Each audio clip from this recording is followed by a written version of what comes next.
තෙරුවන් සරණයි.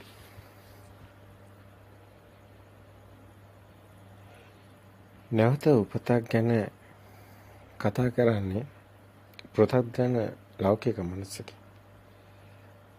ආත්මයක් නැති, පුජ්‍යල සංඥා නැති, සත්ව පුජ්‍යල කතාවක් නැති කතාව ලෞකික මනසට ගෝචර නැහැ. සවිඥානික ස්වභාවයක් අවිඥානික ස්වභාවයක් නුවණින්ම දැකේ. නුවණින්ම දැකේ තොයි. මරණෙත් නැවත උපදින්නෙත් නැති, මරණයක් නැති, නැවත උපතක් නැති. ඒ සදාතනික ඒ අමරණීය සදාතනිකයි කියන කතාව. අමරණීය කියන්නේ මරණයක් නැති, උපතක් නැති තැනනේ. එහෙනම් ඒ සදාතනික සෝයක් නේ. ඒ ලෝතර සෝය ගැන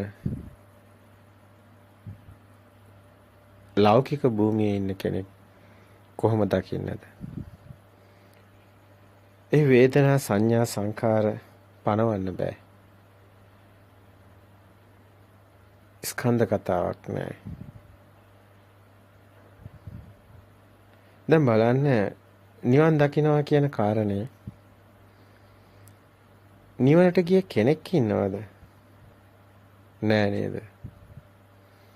නිවනට ගිය කෙනෙක් නෑ. නිවන් දකින්නවා කියන්නේ කෙනා නැති වෙනවා.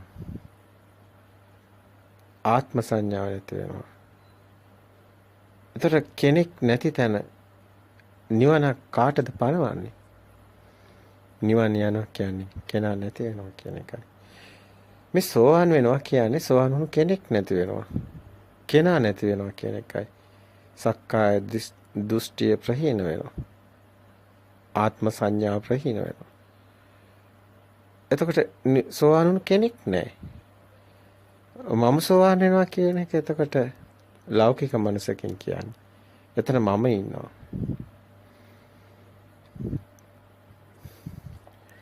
මම දකින රූපයක්, රූපය දකින මමෙක්.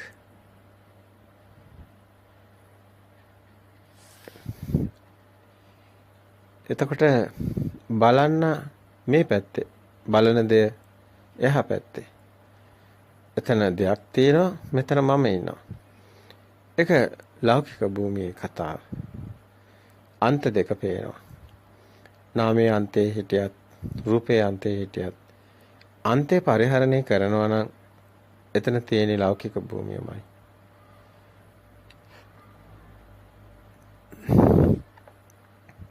දුටු දෙයක් නැති, දුටු කෙනෙක් නැති. ඒ කියන්නේ දකින්න කෙනා මේ පැත්තෙත් නැහැ, දකින්න දෙයක් එහා පැත්තෙත් නැති වෙනවා. දිත්තේ දිත්තමත්තන් කියන තැන. දුටු දෙයක් නැහැ, දුටු කෙනෙක් නැහැ, දුටු බවක් පමණයි කියන එක. බාහ්‍ය දාර්ශනිකයට දේශනා කරපු කාරණා. එතන සලආයතන සකස් වෙන්නේ කොහොමද එහෙම? අභ්‍යන්තර ආයතන සකස් වෙලත් නැහැ. බාහිර ආයතන සකස් වෙලත් නැහැ. විඥානය එහෙමනම් සකස් වෙන්නේ. විඥානය සකස් වෙලත් නැහැ. මමත් නැහැ. එතන කයක් පනවන්න බෑ. හිතක් පනවන්න බෑ. ආයතනයක් පනවන්න බෑ. විඥානයේ අනිදස්සනයි කියන තැන තමයි අපි කතා කරන්නේ. තැනක් විඥානයේ අනිදස්සනුත් බාහිරපත් වෙන්නේ. ආයතන හදාගෙන බාහිර ආයතන හැදෙන්නේ නැහැ. අසත් රූපයත් අසේ විඥානයත් කියන්නේ ආයතන හැදෙනවා. බාහිරට යනවා කියන්නේ බාහිර දෙයක් හම්බ වෙනවා කියන්නේ එතන මෙතන මම නාමයේ ගැට ගැහෙනවා, රූපෙත් එක්ක ගැට ගැහුනොත් විඥානේ දැන ගැනීම. එහෙම වුණොත් සලආයතන වෙලා. එතනට ඒකටම තමයි සලආයතන කියන්නේ. ආයතන හැදෙන්නේ සත්‍ය අවබෝධ වෙන කෙනාගේ කතාව ආයතන පනවන්න බෑ. සලආයතන නිරෝධෝ නිබ්බානෝ කියන තැනට එනවා. ඒක සලආයතන නිරෝධෝ නිබ්බානෝ කියන තැනට එනවා නම් તો සලආයතන පනවන්නත් බෑ. ආයතන නිරෝධ වෙලා. එහෙනම් එතන භවය පනවන්න බෑ. මොකද සලආයතන හරහා තමයි දෙයක් එහා පැත්තෙන් හැදෙන්නේ. නම් දෙයක් පනවන්න බෑ. දෙයක් හට ගන්නෙ නැහැ. සලආයතන නිරෝධයක් තුළ. ඒතර භවයේ තමයි දෙයක් හටගත්තොත් එතන අඹ ගහ කියන જાතිය එනවා. ඒතර අඹ ගහ කියන જાතියක් එළියේ තියෙන්නේ. එතන භවය කියන්නේත් ඒකමයි. එතකොට ඒ භවය පනවන්න බෑ. උපතත් මරණ දෙයක් හටගත්තොත් තියෙනවා. ඒතර දෙයක් හටගත්තොත් එතන භවය තියෙනවා. භව නිරෝධෝ නිබ්බානෝ කියන තැනට එනවා. සලආයතන නිරෝධෝ නිබ්බානෝ කියන තැනට එනකොට. ඒ කතාව ඔබට තේරෙනවද? මේ කියන කතාව ඔබට තේරෙනවද? කෙනෙක් නැති තැන. පුජ්‍යලේ අන්තේ නැති තැන. එතන දිත්තේ මත්තන් කියන්නේ එතකොට පේන බවට පමණයි. එතකොට පේනවා කියන්නේ දැන් අපිට ඔබට පේනවා බිත්තියක්. ඒ බිත්තිය පේනවා කියන එක විතරයි සිත කියන්නේ. ආයි මේ පැත්තේ තව කෙනෙක් ඒක දකින කියලා කතාවක් නැහැ. ඒක දෘෂ්ටිය. මායාව. විඥානය. එතකොට අතන බිත්තියක් නැත්තම් මෙතන නාමෙත් බිඳ වැටෙනවා. ඒ කියන්නේ බටමිටි දෙකක කතාව බුදුන් වහන්සේ පෙන්නනවා. නාම රූප විඥාන. එක බටමිටියක් වැටෙනකොට අනිත් බටමිටියත් වැටෙනවා. නාම රූප පනවන්න බැරි වෙනකොට විඥානේ පනවන්නත් බැරි වෙනවා. විඥානෙත් බිඳ ගන්න. විඥානේ බිඳ ගන්නකොට නාම රූප දෙකත් බිඳ වැටෙනවා. ඒකයි අර වේදනා සංඥා සංඛාර ස්කන්ධය හරහා ආපු දැන ගැනීම මේ බාහිර නෙමෙයි මේ උපාදාය රූපයක් හිතේ හැදෙන දේ කියන එක අවබෝධ වෙනකොට බාහිරට යන්නේ. ඒතර ඒක විඥානේ අනිදස්සන වෙන අපපටිත්‍ිත විඥානේ බාහිර පතිත වෙන්නේ. බාහිරින් දෙයක් හමු වෙන්නේ. දෙයක් නැති තැන දකින්න කෙනෙක් මේ පැත්තේ නැති වෙනවා. දෙයක් තිබ්බොත් ඒක දකින්න කෙනෙක් ඉන්න ඕනේ මේ පැත්තේ. දෙයක් නැති වෙනකොට මේ පැත්තේ කෙනෙක් නැති වෙනවා. ඒ පැත්තේ බීත්තිය කියන දේ නැති වෙනකොට මේ පැත්තේ මම කියන කෙනෙකුත් නැති වෙනවා. අන්ත දෙක නැති වෙනවා. විඥානයේ නිරෝධයෙන් තමයි මේක සිද්ධ වෙන්නේ. විඥාන අනිදස්සන වෙනකොටයි ඕක වෙන්නේ. ඒක අර කේවට්ට සූත්‍රයේ පෙන්නන්නේ විඥානං අනිදස්සන අනන්තං සබ්බතෝ ප්‍රබයිත ආපෝච පඨවි තේජෝ වායෝ නගාරති. එත් දීගන්ත රස්සං වානාතුලං සුබසු. එත නාමංච රූපංච නාම රූප නිරෝධ වෙනකොට එත නාමංච රූපංච එත්තේතං උපරොද්ධති විඤ්ඤාතේන නිරෝධේන සේතං උපරොද්ධති.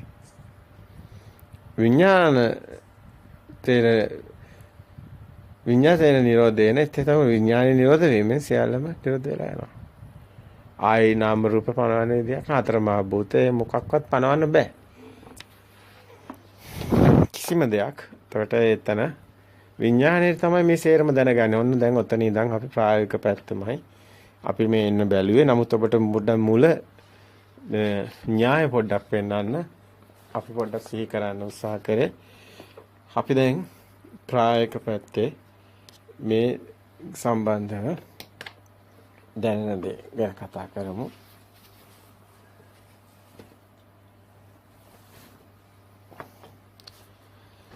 එතකොට දැන් මේ කියන තැන ඔතන ඔය ගසත් ආලෝකයේ ගසට නිසා ඇති වෙන සෙවණැල්ල තින්න සංගති පස්සෝ කියන තැන අපි මේ කතා කරන්නේ සෙවණැල්ල ප්‍රතිබිම්බේ අපේ ඇසට වැටෙන්නේ ප්‍රතිබිම්බේ කණ්ණාඩියේ වගේ බාහිර නෙමෙයි. ඒතකොට ඇහැ දැන් මේ ඇස කියන තැන ප්‍රසාදේ පනවන්නේ බාහිර දෙයක් නෙමෙයි ප්‍රතිබිම්බයක්. අර හේතු නිසා සකස් වෙන එකක්. ඒ කියන්නේ ආලෝකය කියන්නේ හේතුව, ගස කියන්නේ හේතුව. හැබැයි හේවණැල්ල ආලෝකයක් නෙමෙයි ගසත් නෙමෙයි. හේවණැල්ල ආලෝකයට අයිතිත් නෑ ගසට අයිතිත් නෑ. ඒතර හේවණැල්ල තමයි අපි ඇසුරු කරන්නේ. අන්න ඒක තමයි වැදගත්. තව විදිහකින් කියනවා නම් පංචායතනේ නෙමෙයි දැන් ඇස කියන්නේ දැන් ඇසට අඳුරන්න බෑනේ මේ කතාවේ ඔන්න බලන්න පංචායතනේ විඥානයේ තියෙන චක්කු විඥාන. නමුත් මනෝ විඥානේ නැතුව කොහොමද අඳුනගන්නේ? අඳුනගන්නේ මනෝ විඥානේ. හැබැයි මනෝ විඥානෙට එළියට එන්න බෑ. අර මනෝ විඥානෙට චේතනා සිතනේ සිතට බෑනේ වතුර බොන්න. මේ කතාව හොඳින් බලන්න. එතකොට දැන් මන්ද බුද්ධික දරුවෝ ඉන්නවා ඔබ දැකලා තියෙනවා. සමහරවිට සිහි විකල් වුණු දරුවෝ ඉන්නවා. සිහි බුද්ධිය නැහැ කියලා කියනවා. කතා කරන භාෂාවෙන් කියනවා නම් සරලව කියනවා නම් එහෙමනේ. එතකොට ඒ දරුවා මොකද්ද කියලා දරුවෝ දන්නේ නැහැ. එළිය මොනවද ඒ කතාව දන්නේ නැහැ. දරුවෝ නිකන් ඉන්නේ වෙනම වියවුල් මනසක. එහෙම රෝගී ස්වභාවයක් ඒක. ඒක මානසික රෝගයක්. ඔබ දකිනවා මානසික රෝගීන් ඉන්නවා එක එක විදිහේ. මනස වියවුල් වෙලා. එතකොට මෙතන කතාවක් තියෙනවා දැන් මේ එළියේ ඇහැට පේනවා නම් එහෙනම් ඒ විදිහටම මේ අර මනෝවිඤ්ඤාණයෙන් කියන්න ඕනේ දැනගත්ත දේ. දැන් මේකේ තවත් පැත්තක් තියෙනවා. දැන් පුංචි දරුවා. පුංචි දරුවට පේනවා. නමුත් පුංචි දරුවට ප්‍රඥප්ති සම්මුතිය නැහැ මනෝවිඤ්ඤාණය. සකස් වෙලා නැහැ. දත්ත නැහැ. සංඛාර නැහැ. වේදනා සංඥා සංකාර හැදිලා නැහැ. සකස් කරලා නැහැ. ස්කන්ධේ පනවන්න බෑ. එතකොට ස්කන්ධේ හට ගැනීමම ජාති හට ගන්න හේතු වෙනවා. ස්කන්ධානම් පාති භාව ආයතනම් පටිලාභෝ අයං උච්ච ජාති. එතකොට මෙතන පංච දැන් මේක ආයතන විඥානේ මේක හඳුනා ගැනීම සිද්ධ වෙන්නේ නැහැ. එතන හැඩතලේ විතරයි. ඒකයි මේක අන්තෝ ජට බහි ජට දෙපැත්තක් තියෙන්නේ. ගැට දෙකක් ගැහෙන්නේ. ඇතුළෙත් ගැටයක් එළියෙත් ගැටයක්. ඇතුළෙන් හදාගෙන ඇත්තටම එළියේ ගැට ගහ ගන්නවා. රූපේ. ඇතුළේ මනෝවිඤ්ඤාණයෙන් හදාගන්නේ. ඇත්තටම මේ චේතනා සංඛාර විඤ්ඤාණ. එතන තමයි මේ කතාව තියෙන්නේ. අපි ඇත්තටම එළියේ දකිනවා නෙමෙයි හිතනවා. දැන් දකිනවා එක මෙතන තියෙන ගැටලුව තියෙන්නේ. දැන් එළියේ තියෙන දේ ආලෝකේ ප්‍රසාදයේ තුල ප්‍රසාදවත් වීම එතන පණවන්න බෑ පුජ්‍යල භාවය. දැන් ඔබ කණ්ණාඩියෙන් රූප දකිනවා. කණ්ණාඩියෙන් ඔබට බලන්න පුළුවන් කණ්ණාඩියක් තියෙනවා නම් කණ්ණාඩියේ අර මේ දෙපැත්ත හොයාගන්න බෑ. ගස් කොළන් ඒ විදිහටම කණ්ණාඩියෙන් පේනවා. ලොකු කණ්ණාඩියක් තිබ්බොත් ඒ කණ්ණාඩියෙන් දෙපැත්ත හොයාගන්න බැරි තරමට පේනවා. දැන් ඔය ලොකු ෂෝරූම් වල ඔබ දැකලා තියෙනවා ඇති සමහර විට ලොකු කණ්ණාඩි ගහලා තියෙනවා. බිත්තිය මොකද්ද කියලා හොයාගන්න බෑ. කොතනින්ද යන්නේ කියලා හොයාගන්න බෑ කණ්ණාඩි ගැහුවා. මොකද කණ්ණාඩියේ ප්‍රතිබිම්බය මොකද්ද ඇත්ත මොකද්ද කියලා හොයාගන්න බෑ. ගිහින් හැප්පුණාට පස්සේ තමයි දන්නේ ඒක නෙමෙයි කියලා. ඒ තරම් මායාවක් තියෙනවා. හැබැයි කණ්ණාඩි දකින්න දෙත් ඇත්ත වගේ මේකේ අවකාශය පේනවා, පුටු පේනවා, පුටු යට ඉස් කියලා පේනවා. නමුත් කණ්ණාඩියේ එහෙම දෙයක් නැහෙනි. අර ටීවී එකේ දකින්න එක වගේමනේ. දැන් ලොකු ටීවී ස්ක්‍රීන් තියෙනවා. දැන් ඒකේ ඇත්ත වගේම පේනවා. නමුත් ඒකේ එහෙම දෙයක් නැහැනේ. දැන් ඒකේ කෝච්චියක් යනවා. දැන් කෝච්චියක් යන්නේ නැහැනේ ඇත්තටම.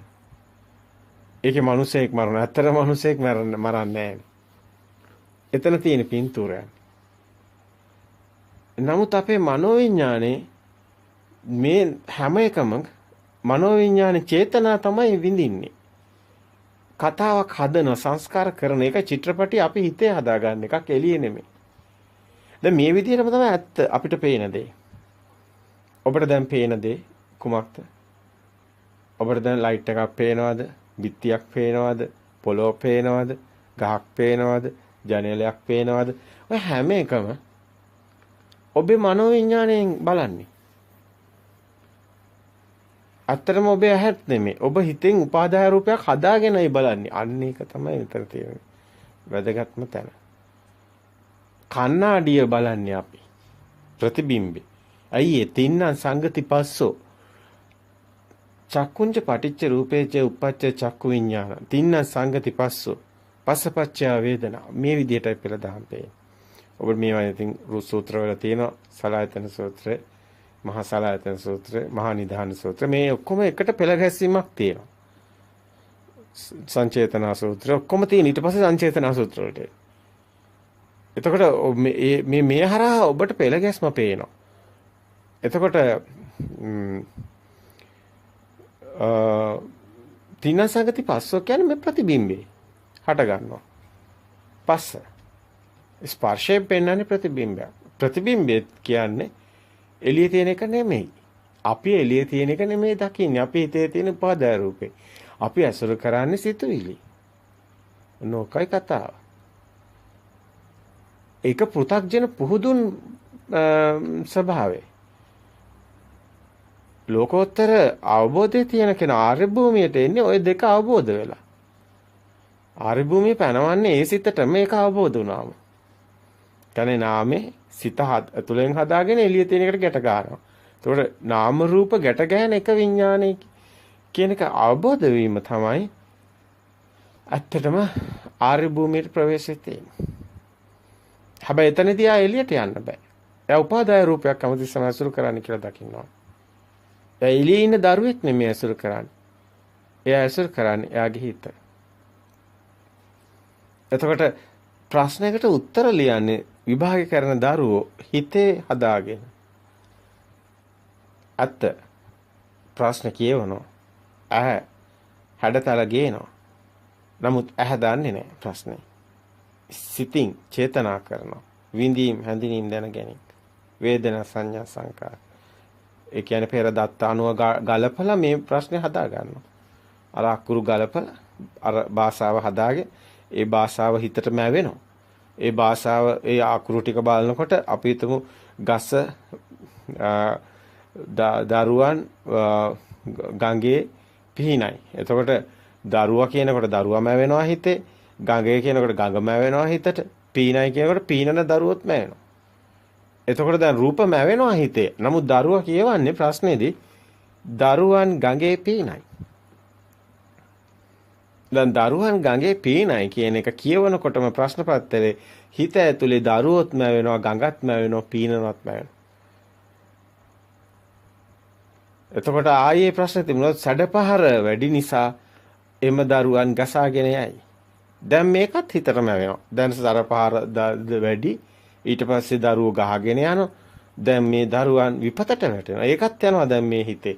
මේ විදිහට ප්‍රශ්න පත්‍රයක් බලාගෙන හිටියට පොතක් බලාගෙන හිටියට පොතක් කියවන එකක් අපි දැන් මේ මොහොතේ ඔබ පොතක් කියවනවා වගේ දැන් මේ පොත කියවන්නේ හිතින්. පොතේ තියෙන අකුරු ටිකක්. අකුරු වල නෑ කතාවක්. දැන් මේ සිංහල භාෂාව දන්නේ නැති කෙනෙක් ඇවිල්ලා මේ පොත බලනවා. දැන් එයාට පුළුවන් ද අකුරු ටික කියවන්න? බෑ. ඇයි? පෙර සංඥා නෑ. පෙර සංඥා මේ ඔක්කොම අතීත සංඥා. අපිට දාලා තියෙනවා අයන්න මේකයි, මයන්න මේකයි, ලයන්න මේකයි මෙන්න මේවා අපි රැස් කරගත්ත දේවල්, උපාදාන කරගත්ත දේවල්. භාෂාවත් අපි උපාදාන කරගෙන ඉන්නේ. අකුරක් ගානේ අපි උපාදාන කරගෙන ඉන්නේ. ඒ අනුව අපිට පොත කියවනකොට පොත කියවන්නේ පොතක් නෙමෙයි අපි කියවන්නේ.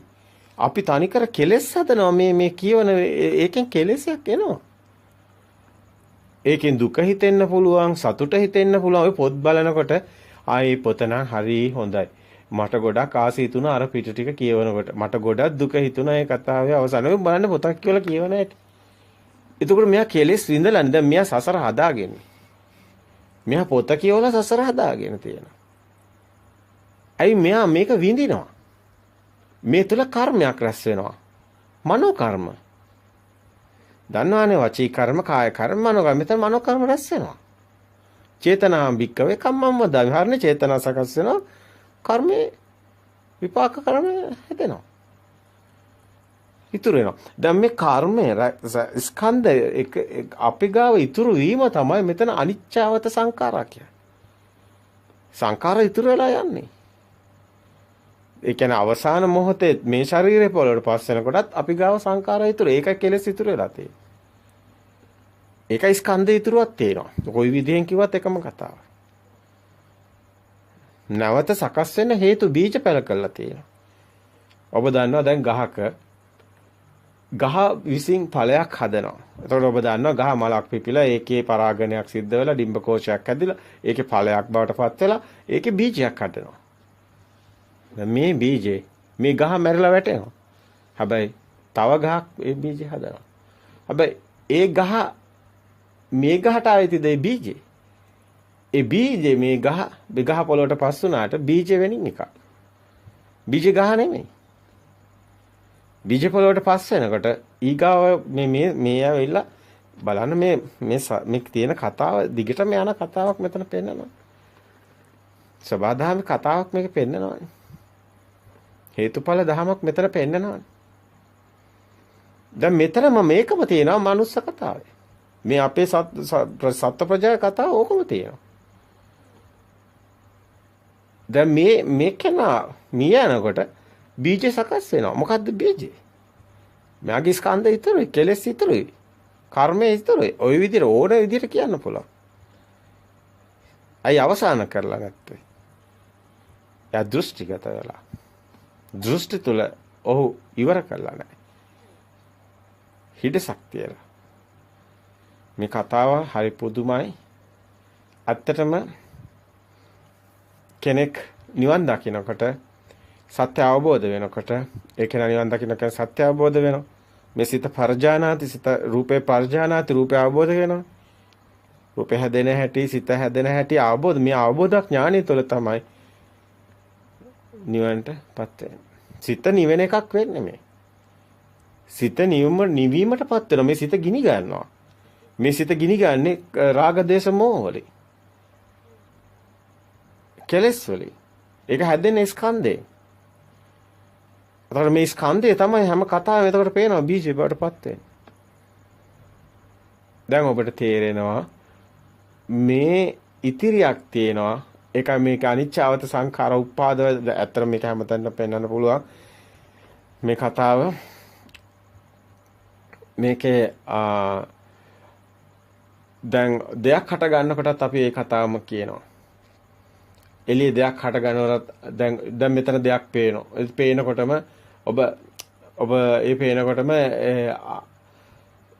උපාද වය ඇති වෙනව නැති වෙනව. දැන් මේ දැන් එකපාරම බීත්‍යක් දැක්ක. දැන් බීත්‍ය දකිනකොටම අනිච්චාවත සංඛාරා මේ උපාද වය ධම්මිනෝ. ඒක බීත්‍යට ගත්ත ආයි බීත්‍ය ආරනකොට පේනවා ආවනකොටම නැති වෙන උපාද වය ධම්මිනෝ. උපජ්ජිත්වා නිරුද්ධත්. තේසං උපසම්මෝසුක්. මේ මොහොතේම මේ කතාව පේනවා. සබ්බේ සංඛාරා අනිච්චකවත් ඇත්තටම මේ දකින්න දේ අනිත්‍ය වෙනවා ඒවලම. නමුත් අපි ඒක එහෙම නෙමෙයි මේ අපි අල්ලගෙන උපාදාය රූපේ උපාදාන කර ගන්නවා. අපි බාහිර ඒක තියෙනවා කියලා අල්ල ගන්නවා. ඒකට නමුත් අපි මේකේ සත්‍ය කතාව තමයි අනිච්චයි කියන එක. අනිත්‍ය පනවන්න ඕනේ එතනටයි. සිතටයි. සිතේ සත්‍ය දකිනකොටයි සිතක් නැති බව අනිත්‍ය බවටපත් වෙන්නේ. සිතේ සත්‍ය දකිනකොට මායාව පේනවා. මායාව පේනකොට බාහිර දෙයක් අල්ලගන්න. මේක අනිත්‍ය වෙනකොට අනිත්‍ය මේක පවතින්නේ නැහැ. උපාද වය ධම්මින උපජ්ජිත්ත නිරුද්ධන්ත හටගත්තනම නැති වෙනවා. ඒකත් මායාව ප්‍රතිබිම්බයක්. ඒක සිතේ හටගෙන තියෙන එළියේ නෙමෙයි. දැන් එළියේ දෙයක් හම්බ වෙන්නේ නැහැ. අන්න අනිත්‍ය වෙලා. ඒතර සිතේ හැදෙන චේතනාව විඳින. සියල්ල මේ කතාව තුළ ලොකු කතාවක් වෙනවා. විඥානේ දැන ගැනීම මායාවම සිතම අනිත්‍ය වෙලා තියෙන්නේ. සිතමයි. තොරස් ඒකයි මේක අනිච්චව සංකාර කියන්නේ සිතුවිලි අනිත්‍ය වෙලා. අනිච්චවත සංඛාර. දැන් එතකොට සබ්බේ සංඛාර අනිත්‍ය යදා පඤ්ඤාය පස්සේ ඒ සියලු සංස්කාර අනිත්‍යයි. යදා පඤ්ඤාය පස්සේ ඒක යථාභූත ඥාණයෙන් දකින්න ඕනේ. අති නිබ්බාන්ති දුක්ඛේ යයි දුකින් මිදෙන මඟ. ඒ සමග්ගෝ විසුද්ධිය එකම මඟයි විසුද්ධියට තියෙන එක පමණයි. ධර්මයේ පෙළ පෙන්නනවා නම් ඒ විදිහට න්‍යාය පෙන්වන්න පුළුවන්. නමුත් අපේ සිත දකින්න ඕනි හැම මොහොතෙම. හැම මොහොතෙම අපිට පේන්න ඕනි මේ ස්කන්ධය කියන එක. ඔබේ දරුවට කතා කරනකොට ඔබ නම කියලා කතා කරන පුතේ මෙහෙ එන්න කියලා.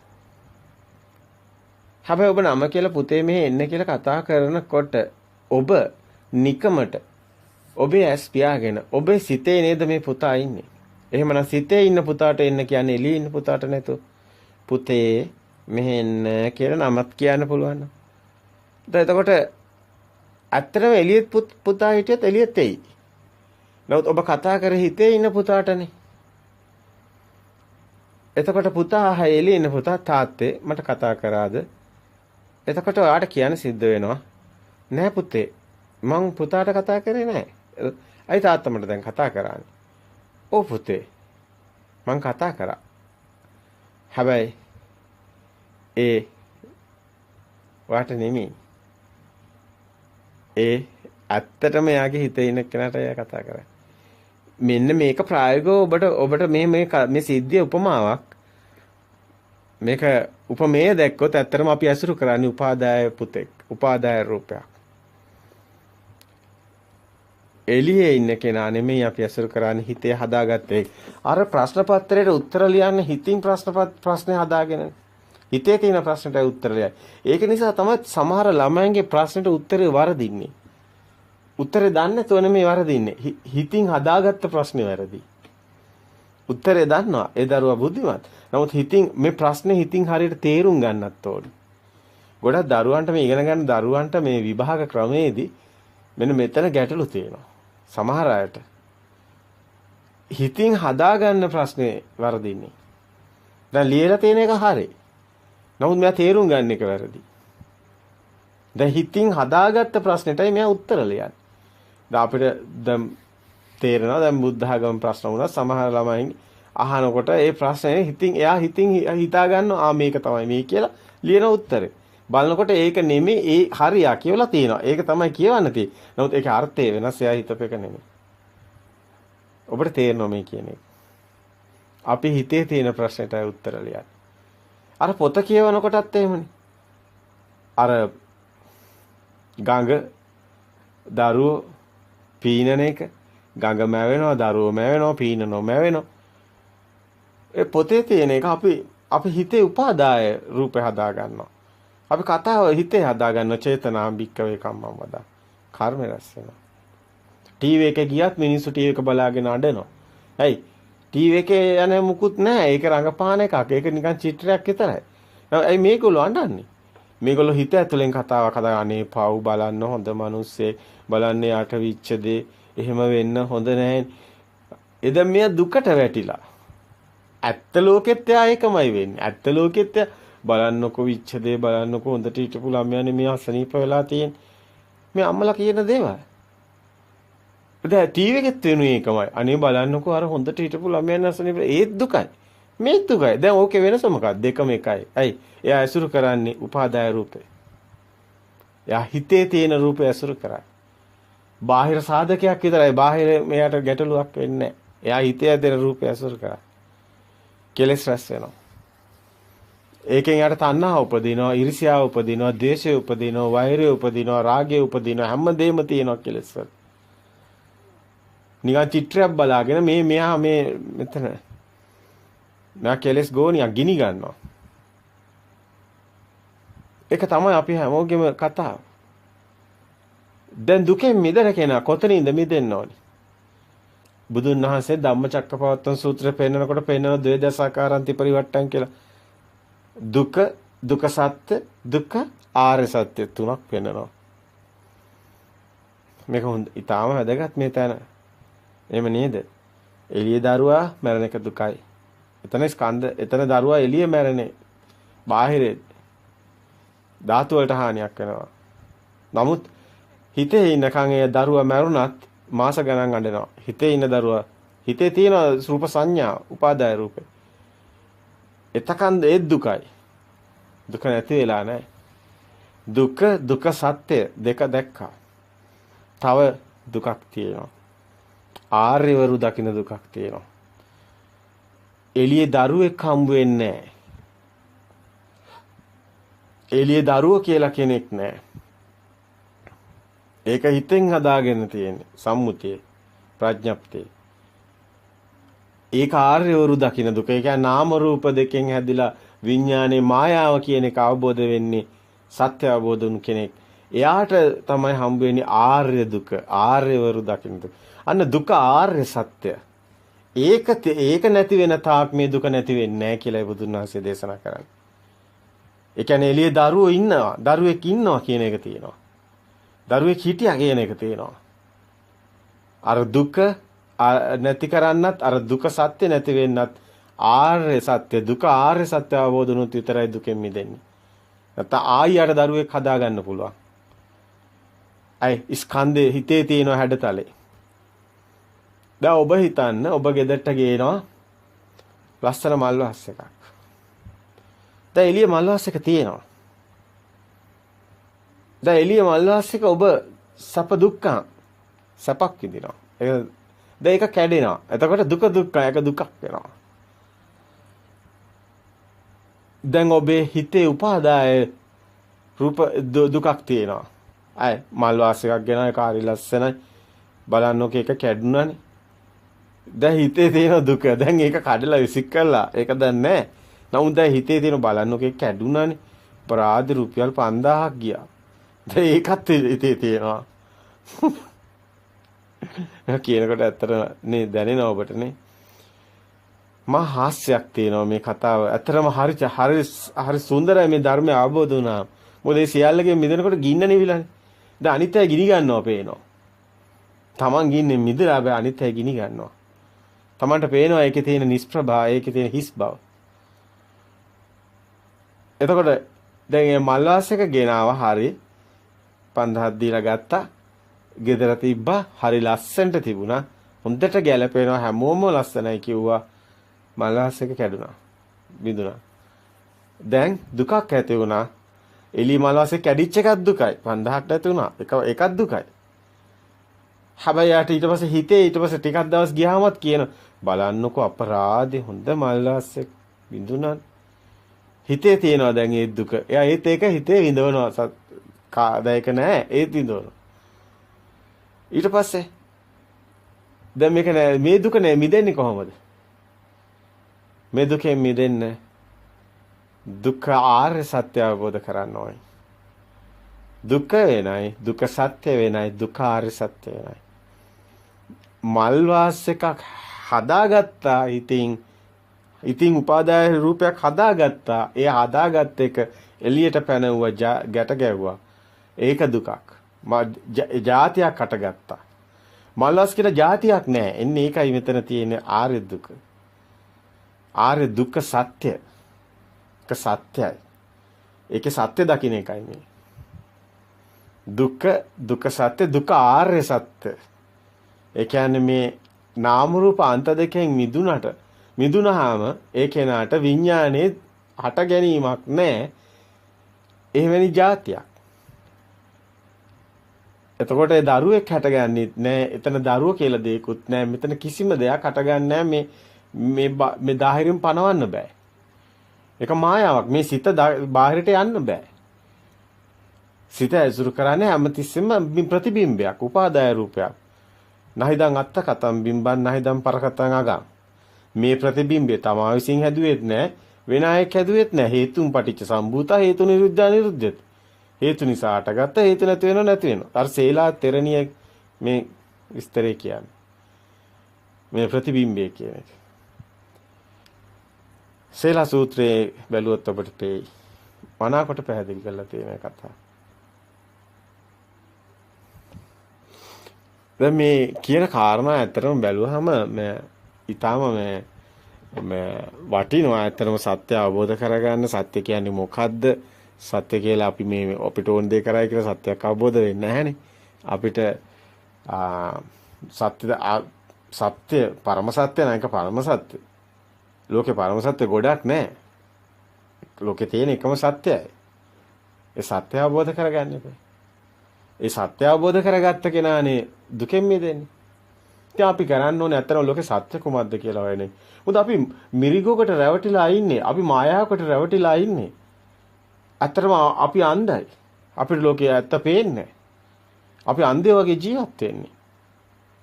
අපි අන්ධය වගේ මැරිලා යනවා. ලෝකේ දකින්නේ ඇත්තක්. එහෙනම් ලෝකේ සත්‍යයක් තියෙනවා. අන්නේ සත්‍ය අපි අවබෝධ කරගන්නවා. දැන් ආර්යවරු දකින සත්‍ය තමයි ඇත්තටම පරම සත්‍ය. මේ හිතින් හදාගෙන තියෙන සම්මුතිය ප්‍රඥප්තිය එහෙම දෙයක් එළියෙන් හම්බ වෙන්නේ නැති එක. අපි විඳින්නේ අපි චේතනා සකස් කරන්නේ අපි දුක් විඳින්නේ සැප විඳින්නේ චේතනාවල සිතුවිලි වල. හදාගත්ත දෙයක් හිතින්. ඒක බාහිර එහෙම දෙයක් නැහැ. හම්බ වෙන්නේ නැහැ. දැන් මේ ආර්යවරුන්ට මල්වාස් එකක් හම්බ වෙන්නේ නැහැ කියන තැනට එන්නේ. ඒතර මල්වාසයක් හම්බ වෙන්නේ නැතුව කොහොමද ඒකෙන් සැපක් විඳින්න දුකක් විඳින්න? මේ කතාව අවබෝධඥානයක්. මේක ප්‍රඥාවෙන් දකින්න ඕනි කාරණයක්. ඒක ධම්මචක්කුසය කියන්නේ ලෝකේ සත්‍ය දකින්න ඇහැ. ඒ කියන්නේ අපේ ඇස් අන්ධ අපිට පේන්නේ ඒ ඇස් විවර වෙන එක තමයි ආලෝක උදපාදි කියලා කියන්නේ. චක්කුන් උදපාදි. අන්න අපේ ඇහැ ඇරෙන්නේ සත්‍ය දකිනකොට.